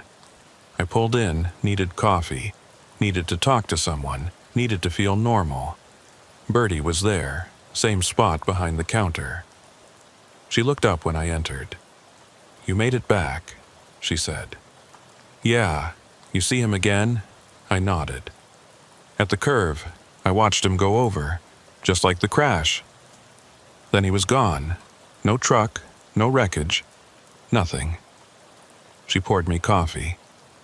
"That's what happens. He replays it. Every time, like he's stuck in that moment. Can't move past it, can't let go. Why? What keeps him there? Guilt, maybe, or fear, or just the road. This place holds on to things, holds on to people, especially the ones who die here. They don't move on, they just stay, driving, crashing, dying, over and over. How do we stop it?" She shook her head. "You don't, you can't. The road decides when to let go, when it's done with someone. Until then, they're trapped. That's not fair. Fair doesn't matter up here. Only survival matters. Only getting where you're going and coming back alive." I drank the coffee. It was cold, bitter. I looked up the crashes. That curve has killed drivers for 50 years. All of them timber trucks. All of them in winter. Why? I don't know. Some places are just cursed, just wrong. And that curve is one of them. Has been since they built the highway, maybe even before. The native people used to avoid that area, said it was a bad place, a place where spirits gathered, where the dead walked. But no one listened. They built the road anyway, and people started dying. You think it's the spirits? I think it's something. Something old. Something that doesn't like being disturbed, and it takes what it can get. Drivers, trucks, lives, and it keeps them, makes them part of the road, part of the loop. I set the cup down. I need to get going. Be careful. And remember what I said. Keep moving. Don't stop at that curve. Don't look too long. Just drive past and don't look back. I nodded, paid for the coffee, walked back to my rig. The sun was higher now. The day was warming up. Relatively speaking, still -10, but better than -40. I drove on. The road wound through the mountains. I knew the curve was coming. I could feel it, like a weight in the air, a pressure building. The closer I got, the heavier it felt. And then I saw the sign. Sharp curve ahead, 30 mph. My heart started pounding. I slowed down, 30, 25, careful, controlled. The curve appeared, sharp, tight, the embankment on the right, trees below. I kept my eyes on the road. Didn't look over the edge, just focused on the yellow line, the asphalt, the way forward. And then I saw it, in my mirror, the flatbed, behind me, close, too close. How did it get there? I hadn't seen it, hadn't heard it. It had just appeared. The truck was right on my tail. 20 feet, 10, 5. I accelerated, tried to put distance between us, but it kept pace, stayed close. The plate was clear in my mirror. KLM 847. We approached the curve. I braked. The flatbed didn't. It kept coming, faster now, heading straight for me, going to hit me, push me over the edge. I swerved, took the curve wide, tires screaming, trailer swaying. The flatbed shot past me. Took the inside line, too fast, way too fast, and then it was gone, over the embankment, just like before. Disappeared. I pulled over, jumped out, ran to the edge, looked down, nothing, no truck, no crash, just snow and trees and silence. I stood there gasping. My legs were shaking, I'd almost died. That truck had almost pushed me over, almost made me part of the loop, part of the curse, another ghost driver replaying my death forever. I got back in my rig, locked the doors, started the engine, and drove, fast, faster than I should have. But I didn't care. I needed to get away from that curve, away from Virgil, away from whatever haunted that place. I didn't stop until I reached Whitehorse. Drove straight to the terminal, parked, climbed down. My legs barely held me. I walked into the office. The dispatcher looked up. "You all right? You look like hell." "I need a new route. Different highway, different runs. I can't drive the Alaska Highway anymore." He frowned. "What happened?" "Just trust me. I need a change." He studied me for a long moment, then nodded. "All right, I'll see what I can do." I walked out, went home, took a shower, tried to wash off the fear, the memory, the feeling of that truck behind me, coming closer, trying to take me, but I couldn't wash it away. It stayed with me, in my mind, in my dreams, in the mirror every time I checked it. I'd see that plate, KLM 847, and I'd remember the loop, the curse, the road that never lets go. I didn't drive the Alaska Highway for 6 months. Took southern routes, shorter hauls, less money but safer. I told myself I was just being cautious, taking a break. But I knew the truth. I was scared, terrified, of that road, of that curve, of Virgil. But eventually, work dried up. The southern routes weren't enough. I needed the long hauls, the northern runs, the Alaska Highway. My dispatcher called in September. "I've got a load for you, Whitehorse to Watson Lake, good money. You interested?" I wanted to say no, wanted to tell him to give it to someone else. But I needed the work, needed the money, so I said yes. I left Whitehorse on a clear morning, early autumn. The temperature was mild, just below freezing. The leaves were turning, yellow and gold against the dark evergreens. Beautiful, almost peaceful. I drove carefully, watched the road, watched my mirrors. The first 100 miles were fine, normal. I passed a few trucks, saw some wildlife. Everything was as it should be. But as I approached the curve, I felt it. That same pressure, that same weight. Like the air was thicker, heavier. I slowed down, checked my mirrors. Nothing behind me, nothing ahead. Just empty road. I came around the curve, slow, controlled, and I saw them. 3 trucks, parked on the shoulder. Emergency lights flashing, people standing around. I pulled over, climbed down. A police officer approached. "You see anything? Any trucks lose control?" "No. What happened?" "Witness reported a flatbed going over the embankment, but we can't find anything. No truck, no tracks, nothing." My blood went cold. "What did the witness say?" "Said they saw a flatbed hauling timber, lost control on the curve, went over the edge. But there's nothing down there. We've checked 3 times." "What was the plate number?" The officer checked his notes. "BC plate, KLM 847. I closed my eyes. "It's Virgil." "What?" "That truck crashed here 8 years ago. Driver was killed, but he keeps coming back, keeps replaying it. I've seen him multiple times. He's trapped in a loop." The officer stared at me. "You serious?" "Dead serious. Look it up. March 2016. Fatal crash at this curve. Same truck, same plate. It's all in the records." He pulled out his phone, searched. His expression changed. "Jesus, you're right. How did you know?" "Because I've seen him. Talked to him, watched him crash. Multiple times. He's still out there, still driving, still trying to warn people. He told me to keep moving. Don't stop. I think he was trying to save me, to keep me from becoming like him."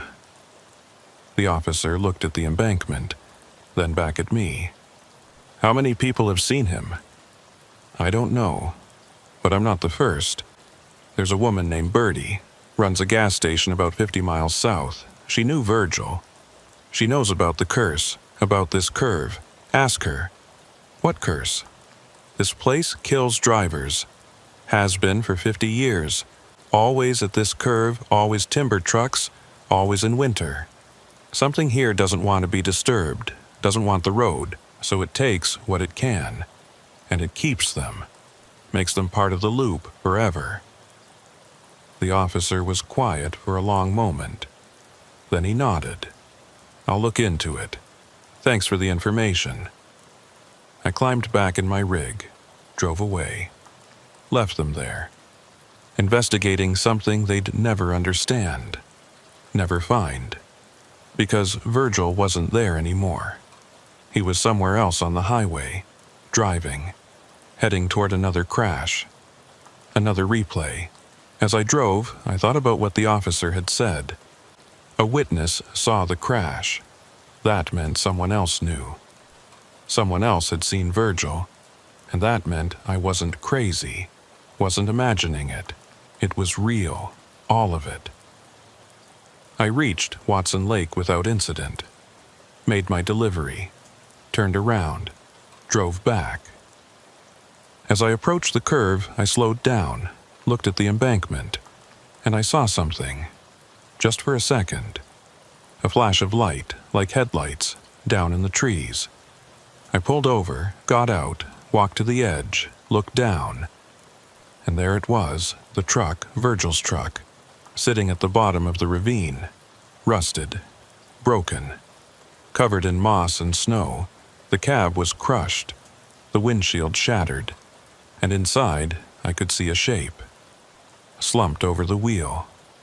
Virgil, still there, still frozen, still waiting. But the truck was also on the road, somewhere, driving, moving, alive in a way the wreck couldn't be.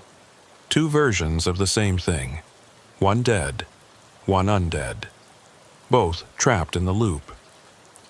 I backed away from the edge, got in my rig, and drove. I knew now what I'd seen, knew what Virgil was. A ghost, a memory, an echo of what happened, playing over and over, forever. But I couldn't just leave it. Couldn't just drive away and pretend I hadn't seen the wreck down there. That was Virgil's real body, his real truck, still trapped at the bottom of that ravine after 8 years. No one had found him. No one had recovered him. He was still there. waiting. I drove to the next town, a small place called Junction Creek, population maybe 200. I found the RCMP detachment, walked in. A young officer sat at a desk. He looked up. "Help you? I need to report a vehicle in a ravine on the Alaska Highway, about 20 kilometers north, driver's still inside." He grabbed a notepad. "When did this happen?" 8 years ago." He stopped writing, looked at me. 8 years? March 2016. A flatbed went off the road at the sharp curve. Driver was killed. But the truck was never recovered. It's still down there. I just saw it. He set the pen down. "That's the Penrose crash. We know about it. Search crews looked for weeks, never found the truck. Well, it's there. Bottom of the ravine, east side of the road. You can see it from the embankment if you look close." "You sure about this?" "Dead sure. I've been seeing his truck on the road. The ghost of it. Driving, replaying the crash. And I finally looked down there, really looked. And there it is, the real wreck. Still there, still waiting." The officer studied me for a long moment. "You been drinking?" "No, I'm completely sober. I'm telling you what I saw. Check it out. Bring a crew. You'll find it." He made a note. "All right, I'll pass it along. What's your name?" "Thane Corrigan. I'm a driver. Been hauling freight for 23 years. I know what I saw." "We'll check it out. Thanks for reporting it." I left, got back in my rig. Drove to Birdie's station. I needed to talk to her, needed to tell her what I'd found. She was there, same spot behind the counter. She looked up when I entered, smiled. Then the smile faded. "You look troubled," she said. "I found him, Virgil, the real truck. It's still down there in the ravine." She set down the cup she was holding. "You saw the wreck?" "Yeah, from the embankment. It's been there the whole time, covered in moss and snow. But it's there, and he's still inside. I reported it to the RCMP. They're going to check it out." She nodded slowly. "That's good. He deserves to be found, to be laid to rest properly. Why didn't anyone find it before? They searched for weeks. Sometimes the road hides things, keeps them for itself, until it's ready to let go. Maybe now it's ready. Maybe Virgil's ready." "You think finding the body will stop it? Stop the loop?" "I don't know, maybe. Or maybe it'll just give him peace, let him rest. Either way, it's the right thing to do." I ordered coffee, sat at the counter. "Tell me about him, about Virgil. What was he like?" She poured herself a cup and sat down. "He was a good man, quiet, thoughtful. He'd been driving for 30 years. Started young like you, never married, never settled down. The road was his life, his home. He used to say he couldn't imagine doing anything else." "Did he have family?" "A daughter, from a relationship years ago. He wasn't close to her, regretted that. Talked about it sometimes. Said he'd spent too much time on the road, not enough time being a father. He wanted to fix it, wanted to reach out, but he never got the chance." "What's her name?" Calla Penrose. Last I heard she was living in Prince George, working as a teacher. But that was years ago. She might have moved." I finished my coffee. "I should try to find her, let her know we found him." "That's kind of you. But be careful. She might not want to hear it, might have moved on. 8 years is a long time. She deserves to know, deserves closure." Birdie nodded. "You're right, she does." I left the station, drove south to Prince George. It took me 2 days. When I arrived, I searched for Calla Penrose, found her listed in the local directory. I called. A woman answered. "Hello? Is this Calla Penrose?" "Yes. Who's calling?" "My name is Thane Corrigan. I'm a truck driver. I knew your father, Virgil." Silence. Then her voice, quieter now. My father's dead. I know. I'm sorry. But I found him, his truck. It's still in the ravine where he crashed. I reported it. The police are going to recover him. Another long silence. How did you find it? They looked for months. I've been seeing him, on the road, driving, his ghost. It sounds crazy, but it's true. And it led me to look. To really look, and I found the wreck. You've been seeing him? Yes, multiple times. His truck, same plate, same load, driving the same route, replaying the crash. I think he's been trying to be found, trying to come home. Her voice broke. He never came home. I waited. Kept hoping maybe they were wrong. Maybe he was alive somewhere, but he never came back. I'm sorry. Why are you calling me? Why now? Because you deserve to know. Your father's going to be found, going to be brought home. And I thought you should hear it from someone who understood. Someone who knew what he was going through out there. Thank you. I appreciate that. Really. There's something else. Bertie told me he regretted not being close to you. That he wanted to fix it. Wanted to reach out. She was quiet for a moment. He sent me a letter, a month before he died. Said he was going to retire.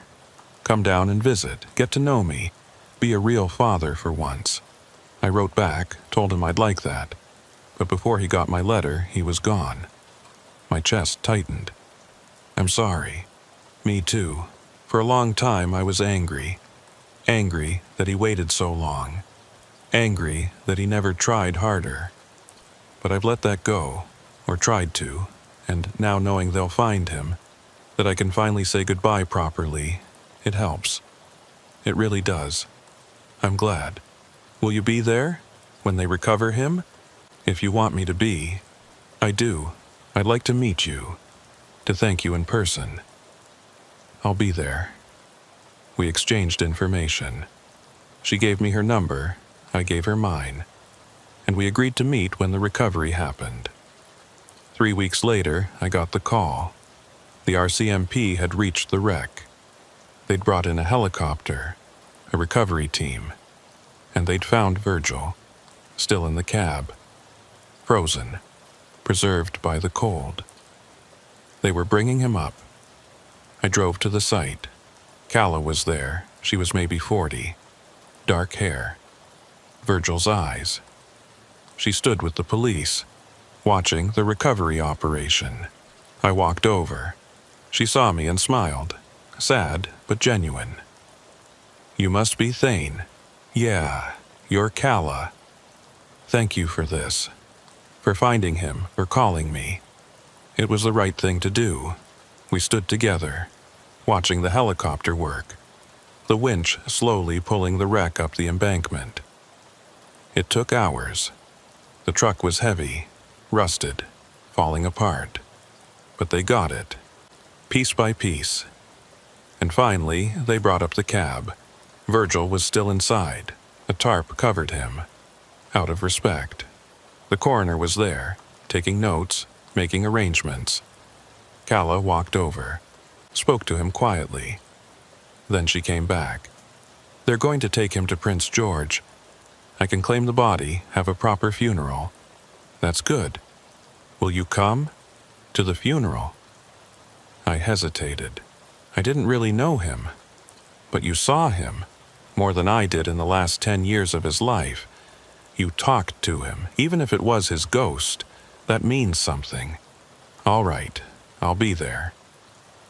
The funeral was small. 12 people. Old friends from the road, a few relatives, Calla, me. The pastor said a few words about Virgil's life, his dedication to his work, his love of the road, his regrets about being absent. Then we each placed a flower on the casket. Afterward, Calla approached me. Thank you for coming. Of course. I have something for you. She pulled out an envelope. I found this in his things, his last belongings from the truck. It's addressed to me, but I think you should read it. I opened the envelope. Inside was a letter, handwritten, dated 2 days before his death. Dear Calla, I know I haven't been a good father. I know I've put the road before you, before everything, and I'm sorry for that, more than you'll ever know. I've been thinking about what I want from life, what really matters, and I keep coming back to you, to the time I missed, the moments I can't get back. I can't change the past, but I can change the future. I'm going to retire. This is my last run. After this, I'm coming to see you, coming to be the father I should have been from the start. I know it's late, I know I've missed so much, but I want to try. If you'll let me, I love you. I always have. Even when I was too scared or too proud or too stupid to say it. Your father, Virgil. I folded the letter, handed it back. My throat was tight. He was going to stop, going to come home. I know. That's what makes it so hard. He was finally ready. And then the road took him one last time. We stood in silence for a moment.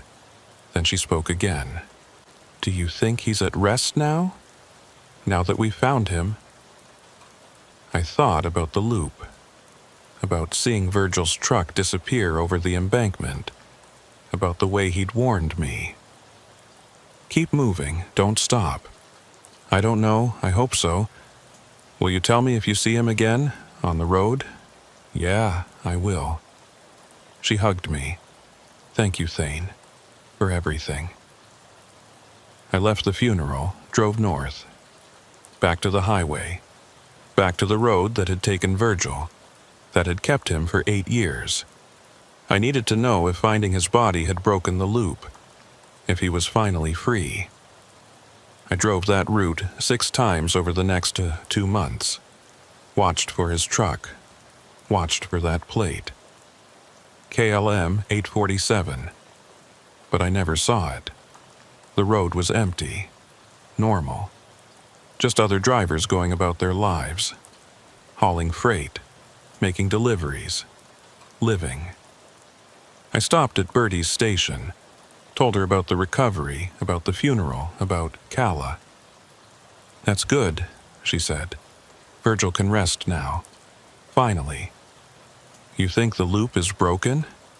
I think he got what he needed, to be found, to be remembered, to have his daughter know he was trying. That's all any of us want in the end. What about the others? The other trucks that disappeared? She shook her head. I don't know. Maybe they're still out there. Maybe they're still trapped. Or maybe finding Virgil will help them too. Maybe it'll show the road that people care, that we don't forget. I paid for my coffee, walked to the door, then stopped. What if I become one of them? What if someday I crash and get trapped like Virgil? Then someone will find you. Someone will remember. Someone will care. That's what we do out here. We look after each other, even after death. I drove on. The road stretched ahead, white and empty and endless. But it didn't feel hostile anymore. Didn't feel cursed. Just felt like road, cold and dangerous and real. But just road. I still drive the Alaska Highway, still make the runs. And every time I pass that curve, I slow down. I look, not for Virgil anymore, but just to remember, to acknowledge what happened there, to honor the drivers who didn't make it home. And sometimes, late at night, when I'm alone in the cab, I think about that letter, about Virgil's last words to his daughter, about how he was ready to change, ready to come home, and how the road took one more run from him, one more trip, one more chance. But I also think about Calla, about how finding him gave her closure, gave her peace, let her say goodbye.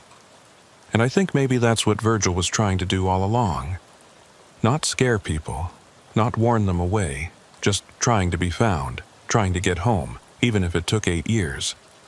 The loop is broken now, I'm sure of it. I've driven that route 100 times since the recovery. Never seen his truck. Never heard his voice. Never felt that pressure at the curve. He's gone, finally, at rest. But the road remembers. It always remembers. Every driver who's crossed it. Every life it's taken, every ghost it's made. And sometimes, on cold winter nights when the wind is howling and the snow is blowing, I think I can hear them. All of them, the voices of the lost. Calling out, trying to be found, trying to be remembered. And I listen. I always listen. Because that's what we do out here. We look after each other. We remember. We care. Even when the road tries to make us forget. Even when the cold tries to erase us. Even when the loop tries to trap us forever. We remember. And that's how we survive. Not by forgetting. Not by ignoring. Not by turning away. But by remembering. By listening. By caring. The road takes a lot. But it can't take that. It can't take our humanity, our compassion, our willingness to stop and help, to search and find, to remember and honor. That's what keeps us human. That's what keeps us alive. That's what breaks the loop. So I keep driving, keep watching, keep listening. And when I see a driver in trouble, I stop. When I hear a call for help, I respond. When I find someone lost, I help them home. Because that's what Virgil would have wanted. That's what Calla needed.